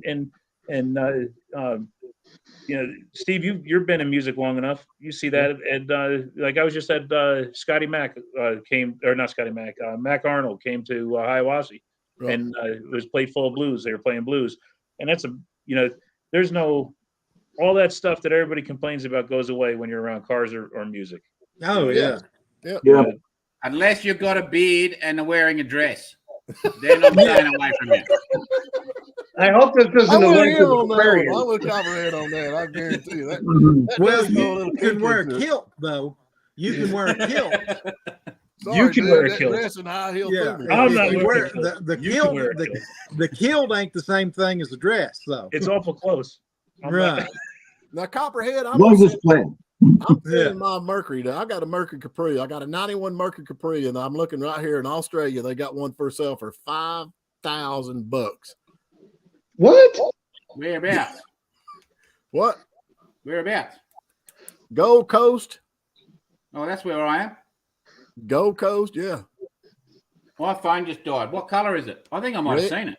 It's red, Oh, black stripes. really? If that thing sells for $5,000, I swear I think I can get mine down there probably for $2,000. Well, that's a good price. That's You'll probably be- cheap. If it's an American car, that's cheap. That's a Yeah. Ford Capri, man. That's that Mercury Capri. Oh, yeah, That front wheel rightio. drive thing. They won't Yeah. get $5,000 for that. No, I was to say, I'm gonna send mine down there. that's put a mine on $500 car. One of those little front wheel drive convertible things. Yeah. Yeah, I put They're mine the on. worst car ever made. Oh, shut up! I got mine on Facebook Marketplace right now, trying to sell it. Those cars rock. How's that better, Steve? There you Yeah. go. Right up there with the Chrysler LeBaron convertible. Yeah. That thing's got like it ain't got but like 90,000 miles on it. That's about all used up then on that thing. Yeah. Shut up, man. Drag Yeah. on. Somebody might be listening. That Looking, you know? Chrysler LeBaron is a classic now, but now the Sebring is the convertible you don't want. No. Yeah. I don't want either one of them. They're all junk. They all burn oil. Copperhead, I'm looking here at Gold Coast, wherever that's at, and they have got a Chrysler Lancer right here, 79 Chrysler Lancer. Right. You familiar with that? Is it like Yeah. a dart? That's what we call the Plymouth Arrow. Oh, okay. Oh my gosh. Yep, That's a Oh, yeah. rear wheel drive car, ain't it? yep. Yeah. Yep. That was the last of the rear wheel drive, wasn't How it? My much is that? brother actually raced one of these at dirt track race, but they're Mitsubishi. But he had this has got a turbo on it, but little Mitsubishi in it. But yeah, he run a dirt track in them and done pretty good. But that's what we call. I'm just Toby looking. Collins used, I don't know if he still got it, but he had a drag car. It was pretty dang quick, one of them. It was an Arrow, but it wasn't. No, Max it was. Martin did too. Yeah. You know, Steve's got a Dodge Colt Ute. Somebody converted into like an Australian Ute looking thing. Yeah. Yeah. That's pretty cool. How did they do? They do a pretty good job. Not really. No. It's in the junkyard, Steve. It's in the junkyard Hey, for a Steve, reason. Stephen, I found a 76 Pacer, but I'm going to need a cosigner if you can help me out. I can co-sign for you. Yeah, it's a big yellow Pacer. I don't hope yellow don't stand for anything, but No, it don't. but it's a 3-speed on 6-cylinder, 3-speed on the column Pacer yellow. It's a How pretty much? good looking car. That's bulletproof engine. Yeah, you're not kidding. I'm sorry. Pacers to me were never cool and never gonna be cool. I don't want one. I mean, you're I right. can make it cool. I can make it cool to me. I know you jack it up, put big That's fat right. tires on the back of Big it. back. And I tell you Yeah. what, man, there was one in Hot Rod magazine that was wood grained, and it Mhm. was like 19,000 original miles. This guy bought this thing, tubbed it, and put a Corvette LS7 LS motor, you know, the 505 horse, Mhm. and converted it to carburetor and ran like 980s in the quarter with it. God, that'd be scary to me. I wouldn't want to go that fast to one of them Oh cars. man, it was That and, little, you know, they very made the stock motor, wagons. too. I know a guy that, or it's been years ago, but he cut the wagon down and made a pickup out of it. It was pretty cool. Yeah, the wagons were pretty cool. They had a better proportion as a wagon than they did as a coupe. Yeah. But you talking I about like the the- Ute? So that video we did with John Acree, that he's the one that's painting my cars now. He did that Audi. He turned that into a Ute. I got a video on it. It That's looks pretty good, man. It looks. Yeah. It's a kit they bought. He had it He's turned Yeah, a on. And perfectionist. they do that thing. with Dodge Chargers and a couple other cars too. Same They- company does that. Yep. Yeah, Same company it's does that. he said John said it was the same company that owns the Factory 5 Cobra kits and stuff. Really? Yeah, it's their like they got a little parent company, and this is like a spinoff or something. Okay. I'm going back to Copperhead here. I'm looking right now at a Chevrolet 79. This is in Tweed Head. Am I saying that right? Tweed Tweed Head. Head, yeah. 79 Chevrolet Chevelle. What? Yeah, 79 Chevelle. Yeah, you're familiar. That's what it says. 79. No. It's the same as this. Cadillac Seville. Okay, it's a Seville. I see. It's the same as a Seville over here. I love them cars, but they didn't have a marketplace. Didn't have a place for Cadillac Seville or something. He tagged it wrong. The town of Tweedhead. That sounds like it. Man, if you called somebody a Tweedhead at a bar, you'd probably get in a fight over here. That's actually where they said that the Tweed Head is where that what is that church you founded that you're Nudism? yeah, that's where I founded in that. That's where it founded with. That founding member started in Tweed Head. Now they're Is that what it said? yeah, that's where it all started at Tweed Head. Tweed Head's over the border. That's the border town. What is Tweed Head anyway?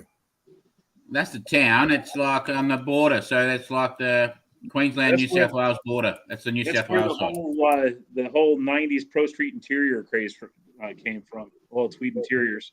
Yes. Okay, I gotta ask this. I gotta ask this. Movement, they What's call the it Tweedhead. is Tweety Pie the original bird for that area? Yes. It's on the flag.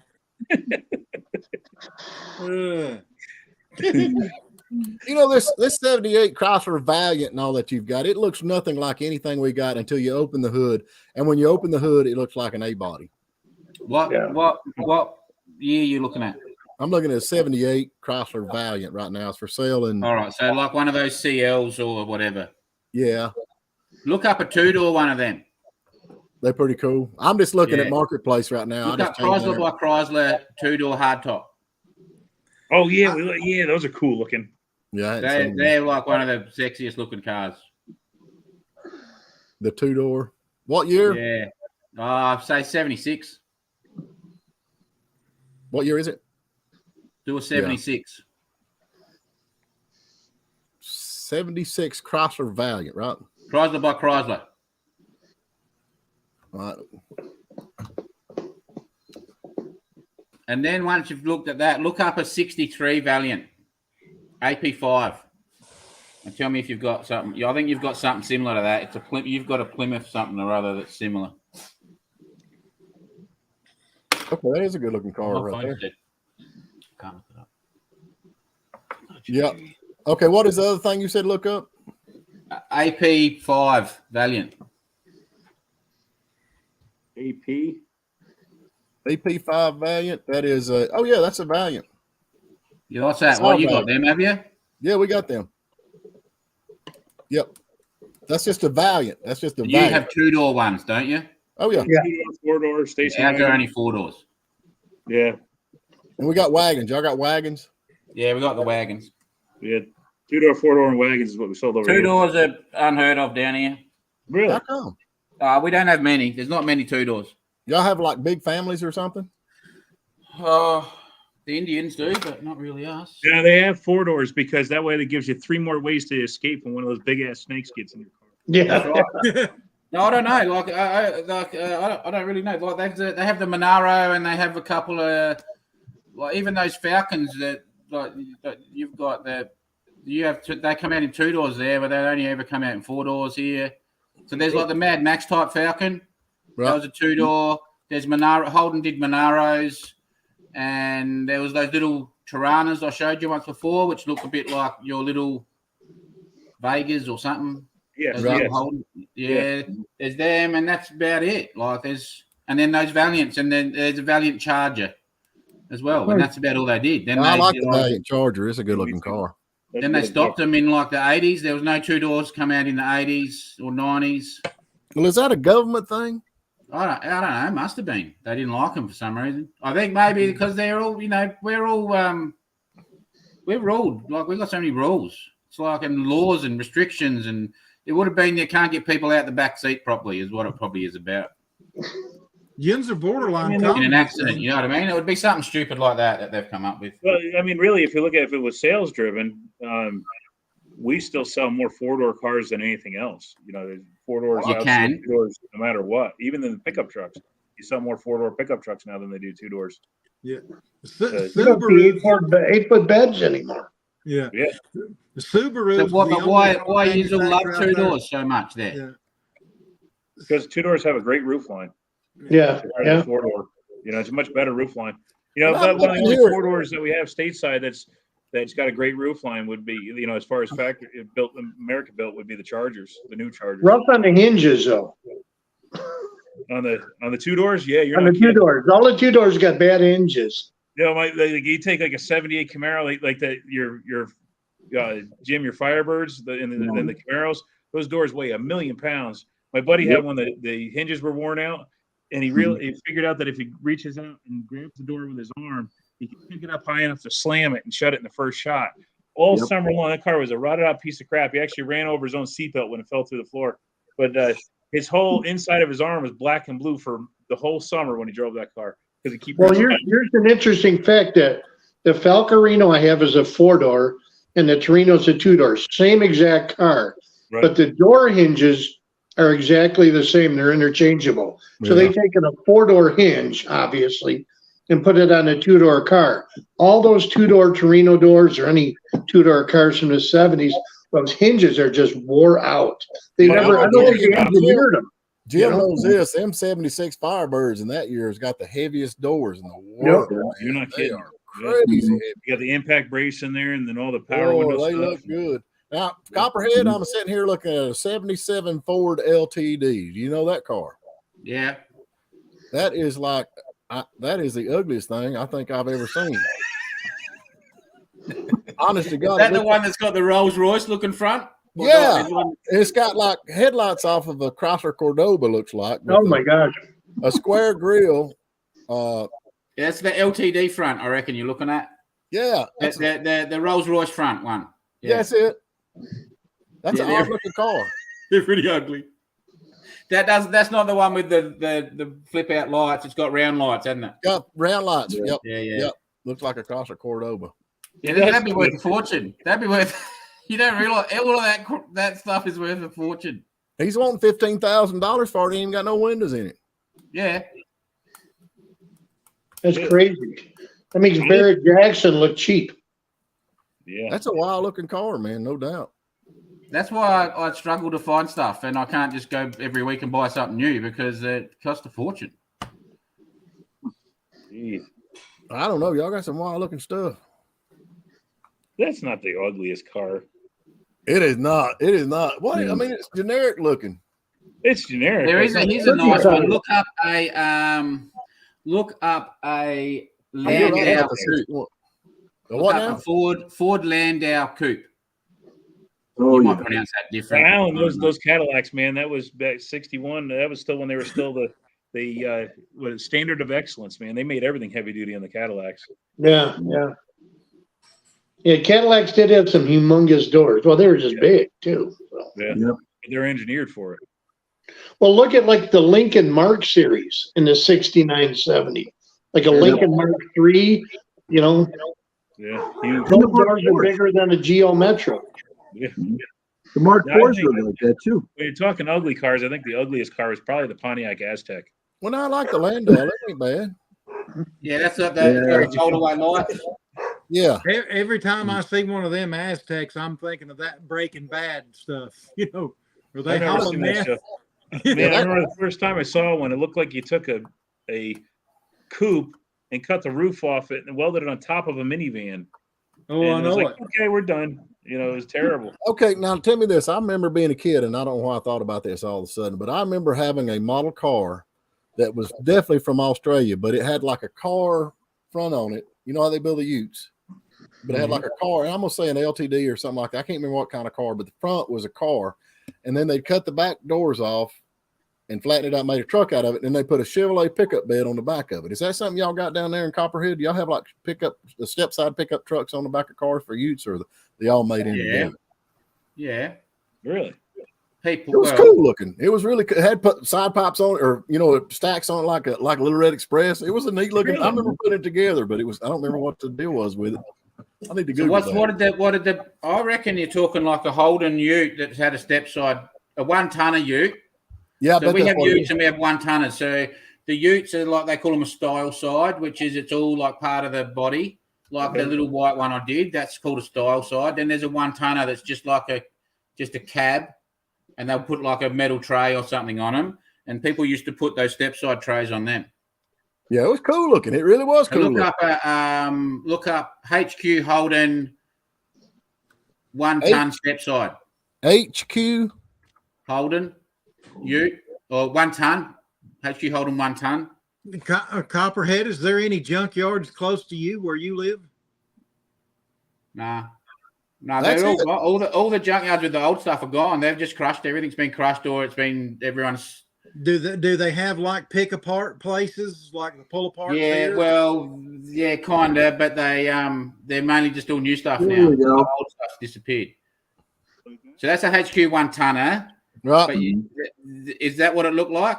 But with Exactly. So they had a pickup bed on the back of it it. had a step side pickup bed. Yeah, if you put that step side on in your title, it should come up with one.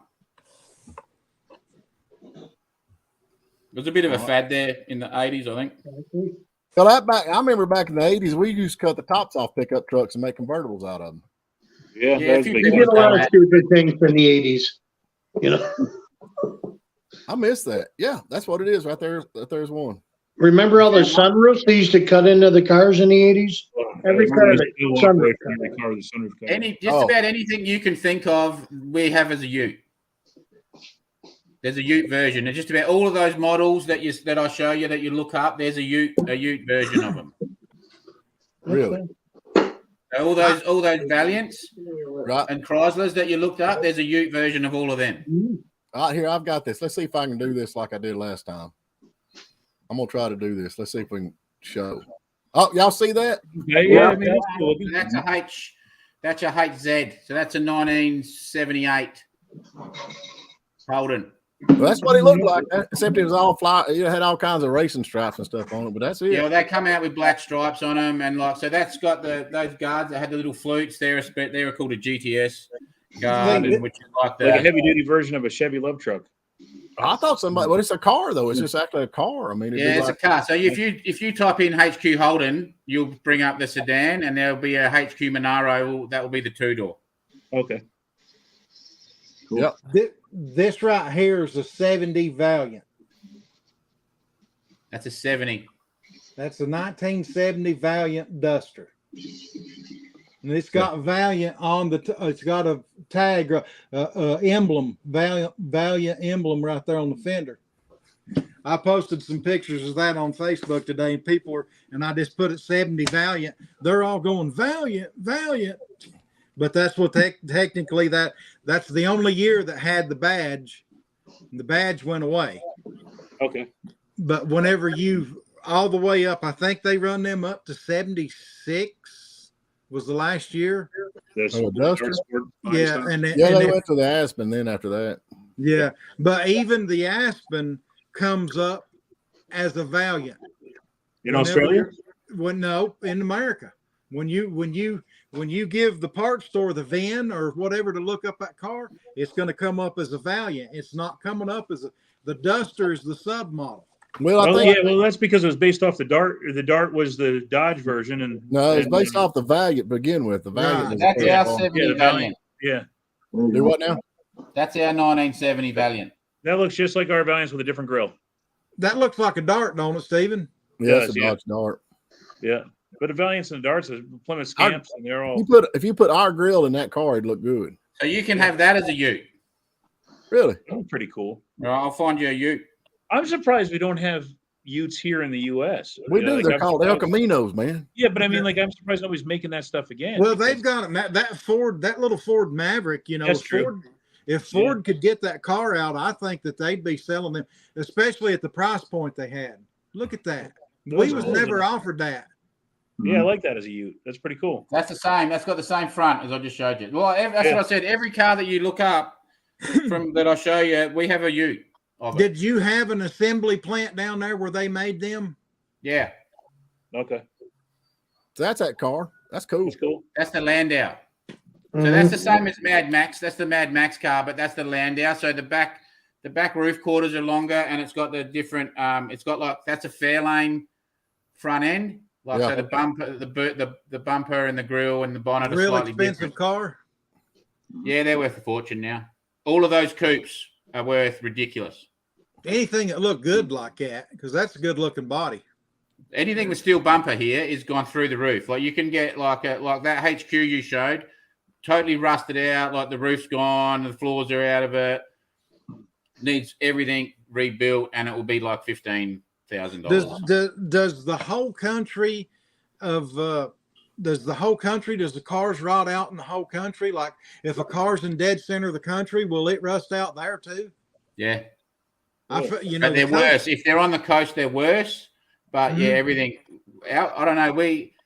Our stuff seems to rust a lot harder than yours. Like you'll end up with this really nice patina on stuff I've seen. You Whereas just have here, to see there's stuff from New if York. they're at that point, there's Not holes in the them time and either. they're Yeah. gone. You But just haven't you- seen the stuff from up north there, Copperhead. Nobody takes a picture of it because it's so bad. Yeah. Dodge Yeah, truck. but we Yeah. don't have that. Well, like those ones I've seen stuff in Kansas that's not rusted at all and is like beautiful patina. Ours won't do that. As soon as the paint's gone, it's starting to blow holes in it. You know? Now, I was watching an episode of something We don't where even wait they till the paint's gone. they was up in Alaska, and now the car had been off the road, but they up there in Alaska, they was I think it was a Bronco. The guy had sandblasted it, and it just stays outside. It ain't rusting up there in Alaska. Right. And, They you don't know, use salt. yeah, and I mean, It's even really the dry. air, even out in the elements, it's not rusting because Right. But that's the thing. You get the cars out with. What is that? It's a smoothie. Oh, I just got a smoothie. Look, Cool. Hey, Thanks, bud. guys, I gotta get going. I Hey, gotta go. Jim. See you, Sorry man. to I'll keep see you you guys waiting, next man. week. Keep Have a it good going. one. easy. All right. Bye-bye. So that's that, Stephen. That Oh, where'd he go? Well, There he is. There you Yeah, go. that looks cool. I like That's What that. is that that now? CL Valiant you were talking about the other week. That's a Ute. Yeah. That looks good. Yep. So they go all the way, like back into the 60s, everything. There's like every model, there's a Ute. I think I'm gonna build me one of them. I'm gonna find me like an Impala. It looks like that car I was looking at with the 1-ton Ute. Is that a full size, or I mean, I don't know how your full size is rate to our full size, but That's I a figure normal size car, yeah. I figure like a Caprice, like a 78 or 79 or 80 model There you go. Caprice would be about the same size. You put the step side bed on the back of it, it has the same fender. That'd be cool. Yeah, man. Yeah, that would look pretty cool. But now, was that 1-ton? Was it a coil spring rear Right, so you know that suspension, or was it- that 1 ton, that's the chassis that's under my Bedford. Oh, okay. Is it? Okay. Yeah. So it's got a full-fledged truck chassis under it, then, don't it? Yep. Because Yeah, like Yeah, we that, said, that Holden that you just showed, that blue thing, that's the exact same chassis that's I've put under the Bedford. is They it? look lightweight compared to the our 1-ton trucks. Oh Yeah, yeah. but I think what we call a 1 ton and what you call a 1 ton are different. Like our 1-ton, your stuff looks like it's a half-ton truck. Like how many So lug that's a wheels 1 do you have? tonner. You can put a ton on the tray. That makes Okay. it a 1-ton. Yeah, Yeah. I got a 3/4 ton Chevy that I put 4,000 pounds in, 2 tons. Two tons. So of- they're 2 tons rated of load. different. So I had a Silverado, like a 2500, which I don't know what you call that, a 3/4 ton. Yeah, Three like, quarter ton. Yeah, that's probably like a 1.5, 2 tonner down here. right. That's See, that, here. mine's a 2500 Chevy, and you can put 2 tons in it easy In the back. in the back. Yeah. Yeah. Yeah. See, so that's how that 1 ton is rated as you can put 1 ton in the tray. That Yeah. Dodge we cranked up, that black Dodge, you've seen it, that I done that cranked and running. That is a 1-ton 4-wheel drive Dodge truck. That's cool too. Yeah. And it's See, a so over here, non-dually. ain't it? that wouldn't, you'd nearly need a truck license to drive that over here. Like, Really? No. It's got- so that, Oh, that's yes. the sort of thing we'd tow 4.5 ton on that, but I don't like that little HQ Ute. You could only tow 2 ton on it. You can go up to 28,000 pounds in the States without a commercial driver's license. So your I think F350s come over here. I think you can tow 4.5 ton with them, and they're truck licensed. Really? Wow. That's it. Yeah. Like we had our delivery truck, and DOT would start to go after you if you had anything over 10,000 pound rating, and that was you had to have. Yeah, that was a pain in the butt. So we try to keep everything. After we found that out, we tried to keep. We were told it was 18,000 pounds, so we bought our international, and they said they go by door jam weight, so we were in violation. And You own trucks, don't you, Steve? It's 28,000, I thought. It's 26,001 in Georgia with your Yeah, license.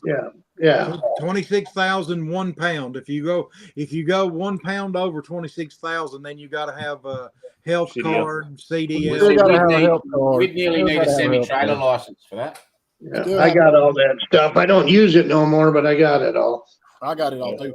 But you have to have a health card. FedMed card. Yep. Yeah, you gotta have a health card. Well, Yeah. I'm gonna let you go. I got a cramp, and I'm gonna go for a walk. see you later. I'll talk to you guys Hey. later. All right, man. Be good, Yeah, bud. mate. We whittling them down pretty good. I guess we've been on about 2 hours. I didn't even Yeah. think about it. I like looking at these cars. What the heck is that now? You're getting brought refreshments there. You're not like Yeah, the rest of us. My I wife didn't loves even me. Yeah, only because she doesn't know what you've been buying lately. Yeah, that's the truth. I thought I had it whooped. They brought one the other day and dropped off, and she noticed it. She's like, "I see that out there. I know you bought another one, but." So, yeah, that was a long time ago. You tell her. I just say ain't picked it up. Well, it was that Mercury. What is that thing? Mountaineer, whatever it is. Yeah. It's got that Yeah. independent suspension in the back of it, and I'm gonna try to put that rear end. I think I want to put that rear end in that Jamaican 2. And I Oh, think okay. y'all know Yeah. what a Jamaican 2 is. I got one. I finally got one. The guy had one. Do y'all know what that is? Yeah. Let's see if I can find one. That should be okay. I'm not too keen on that independent rear suspension. Why don't you just put a Corvette under it? Because I got this for $100. There's a good reason. And those independent rears that they have in there, they were just an 8.8 rear with an independent Yeah. system on them, weren't they? So they're should be pretty stout. They say they're pretty. They say they're pretty. That thing will be lightweight, but now them Explorers would eat. They would eat up hub bearings on the back on them things. Oh, What's really? that? But see, you can buy that whole knuckle now with that bearing already pressed in it. So you just pop the ball joint solution, pop that in there, and Okay. it makes it a whole lot better. I don't know. I'm just trying to figure that little thing. I burnt my elbow with a slide hammer trying to get them hubs out. That thing's so little, man. I'm trying to get all the room we can. I figure if I can put that rear end in the back of it, then I wouldn't have to worry about the drive shaft moving up and down. That's it. That's a Jamaican. That's what I pretty got. cool. Well, that's cool. Yeah, Yeah, it's it is pretty cool. Who makes that? It's a kit car. Okay. Oh, rightio. What was it Jamaican. based on? What was the chassis? It started out on a Triumph, but then somebody got a hold of one of them, started putting 289 Fords down in them. Was it like what they use, like a TR7? Yeah. Okay. So that's what you just got for $100. No, I've had that car. I give Oh. 500 for it. That one there's yours, or just one that looks like that? Mine looks just like that. Yeah, okay. No, it don't look just like that. Mine looks like kind Looks of like like a that. $500 car. It looks like a $500 version of that. If you take the hood and you lay it over here and take the window and lay it over there and take the door off and put it over there, yeah, it looks like that.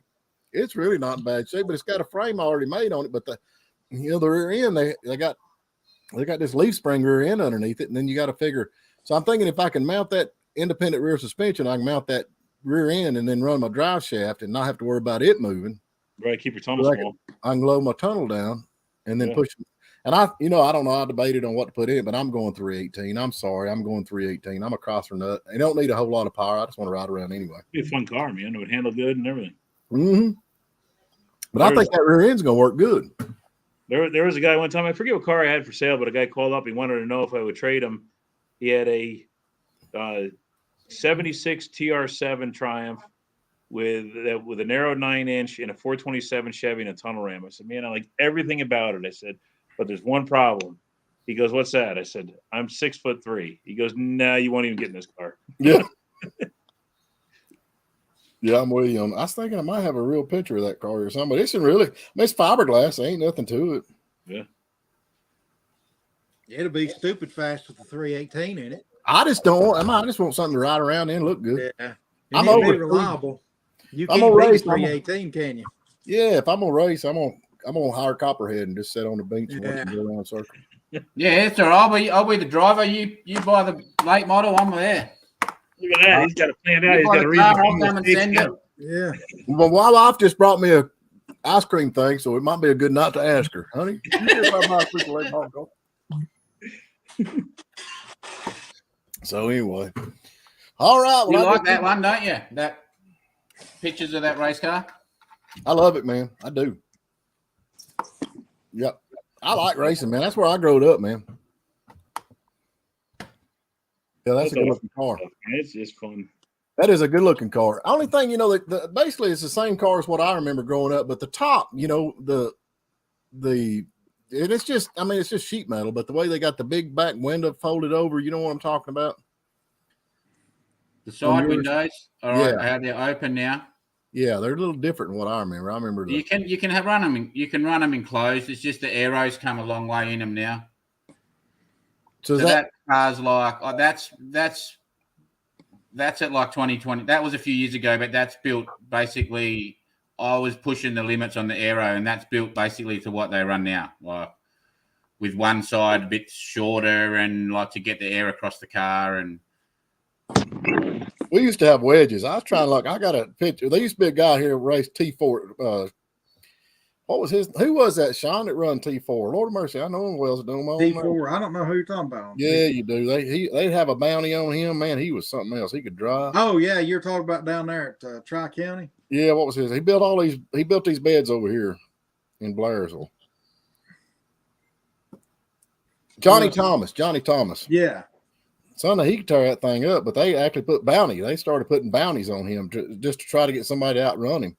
Oh, really? Yeah, they never could get him. But man, the only thing, if the car would stay under him, he would cross the checker flag first. But that was the issue, keeping the car underneath him, because he had no mercy when it come to racing. It was just wide open or nothing, And that's part of being a driver is kind of taking care of your car.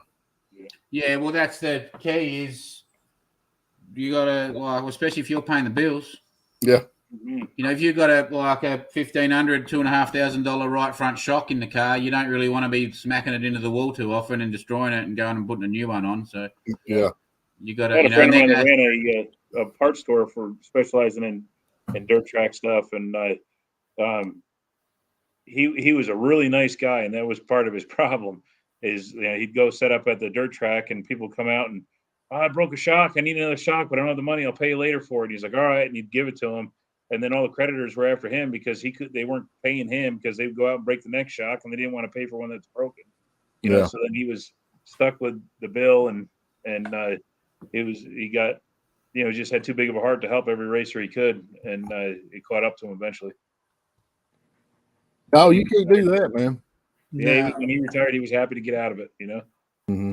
He was a hell of a driver. That was Donnie Ackner. He ran sprint cars, and he was one heck of a driver. I like that stuff, man. Let's go see if I can find a picture of that. I don't know if you probably haven't seen the car, have you, John? No, I haven't. I'll show you if I can find it. Well, my battery's about to go dead. I'm going to have to head out. Y'all have a good week. Don't go. My Everybody battery's leaving going. us. Yeah. Oh, yeah, Everybody- man, it's a good looking car. Yeah, You that's got it cool. laid in there. That's a heck of a picture too, man. I'll Yeah, that's twist a it up cool like that. picture. Yeah, that's a good action shot. That's really cool. Yeah, Nothing good like one. the smell of that race fuel. Yeah, man. I used to put cherry scent in it. Did you? Yeah, Because we are in methanol. I used to put it's an upper cylinder lubricant additive you put in, and I used to put the cherry scented one in. Oh yeah. Hold on, I got it now. Here, I got it right Cool here. pic. Thanks. Yeah, that's cool, man. That's a good shot too. Y'all have a good They're week. different. Like this side's a lot Yeah, Sean. taller than the other side Oh yeah. to What get is the this? air to come across the car. What is this right here? There's one. Yeah, that's the same car. That's a cool picture. Yeah, man. Yeah, it is.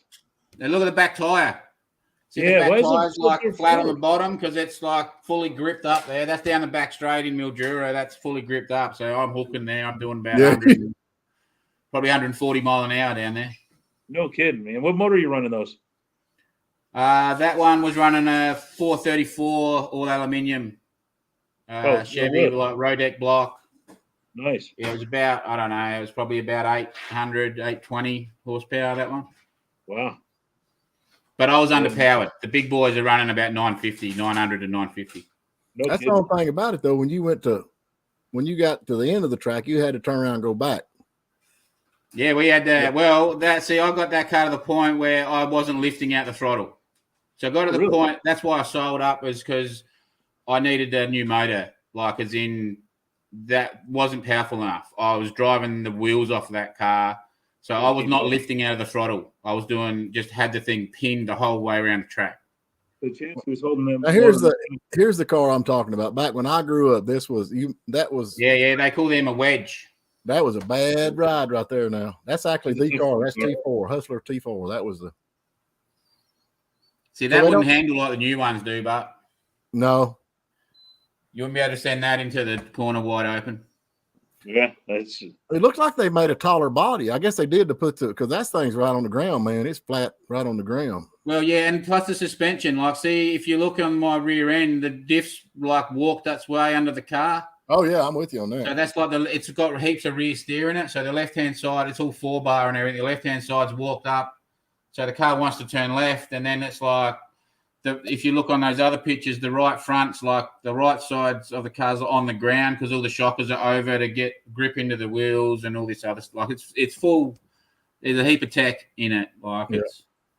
Well, now, did you sell all your stuff? I mean, are you carless now? So I had that, and then we went to a different class.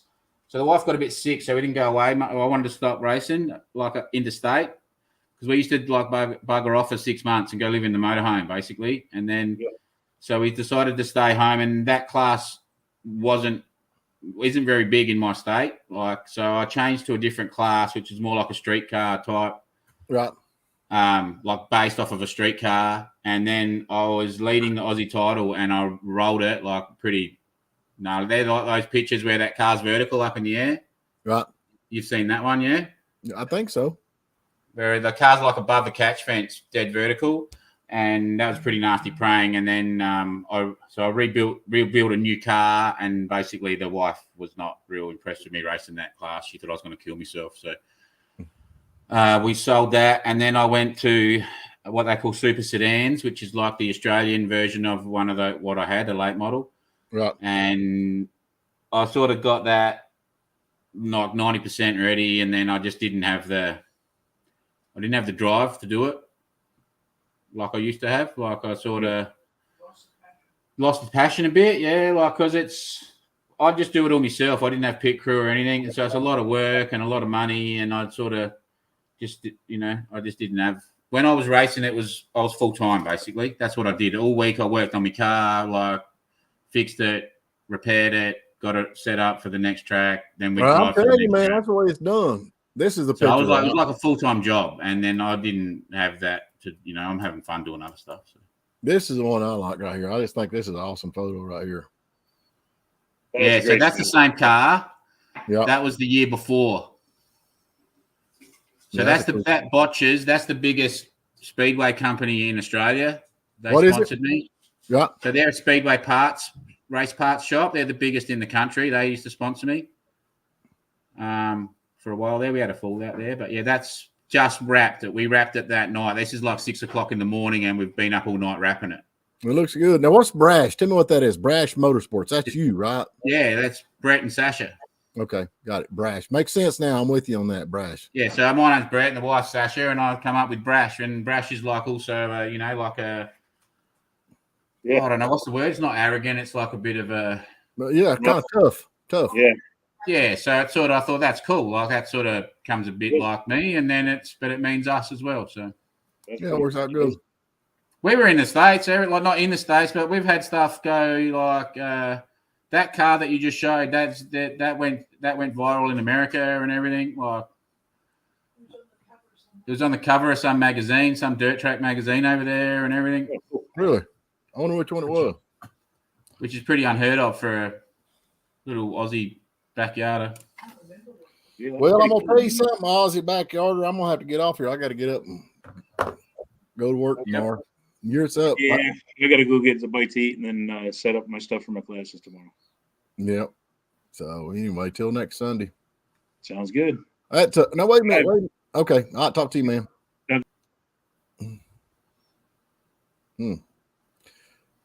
You got. I was trying to figure out how to do that. I'm gonna check my analytics on that right quick. You gonna check yours? I haven't been able to get into my analytics off my phone. I don't know what's happening today. I'm gonna see while we've been on here. I'm gonna see what the analytics done on that. That one I just uploaded. If I can find it. We're enjoying watching that. We'll watch that. We'll watch the rest of it later. Yeah, we just went over Saturday and see. So it's got 24 views. Yeah, I've got 56 on mine. See, so like now here, this is, remember I was talking about titles? So I've gone crazy on my title on this, right? Right. I've gone keywords, like special, like this is like what I've come up with, okay? And I think this is where I've been falling Are you out. talking right? about are you talking about in the title? In the title, yeah. And then they reckon that the keywords that you put in your title have to be in your description and at the start. And then in your tags, on your tags, put those same keywords at the start of your tags is what I've also seen. But so in the title, they reckon the quicker you put your major words in, the better. So the first, like as in it nearly goes in importance of words as through the 100 letters. So on my title for this one, I've written 1938 Chevy Rat Rod pickup gets a 5-inch roof chop! ! The V8 hot rod shop truck build begins! ! And then I've written chopped, right? So what I've done is basically, instead of just making a title, I've picked all these key words and then Right. tried to form that into something that made sense. So, and in that, we've got like 10 key words for people to search. Yeah. Right. Chevrolet, rat rod, pickup, hot Pickup, rod. roof chop, V8, hot rod, Yeah. truck. So all of those words like are basically key words for searches. And also, you know, you watch. So now if you were to watch something that was on a rat rod or something that was on a Chevy or a Right. hot rod, then my video has a chance of being recommended to you. And I hadn't been doing that. So this is the only thing I can think of, as in, I think my videos themselves are up. My thumbnails are like, I don't know if you look at that thumbnail, I reckon the thumbnails are freaking brilliant lately. And this is the only thing that it can be that's letting me down was the title. So I think it looks good, man. I really do. so You like gotta- that You're a with little bit that, better and on then your, what are you using on your thumbnails?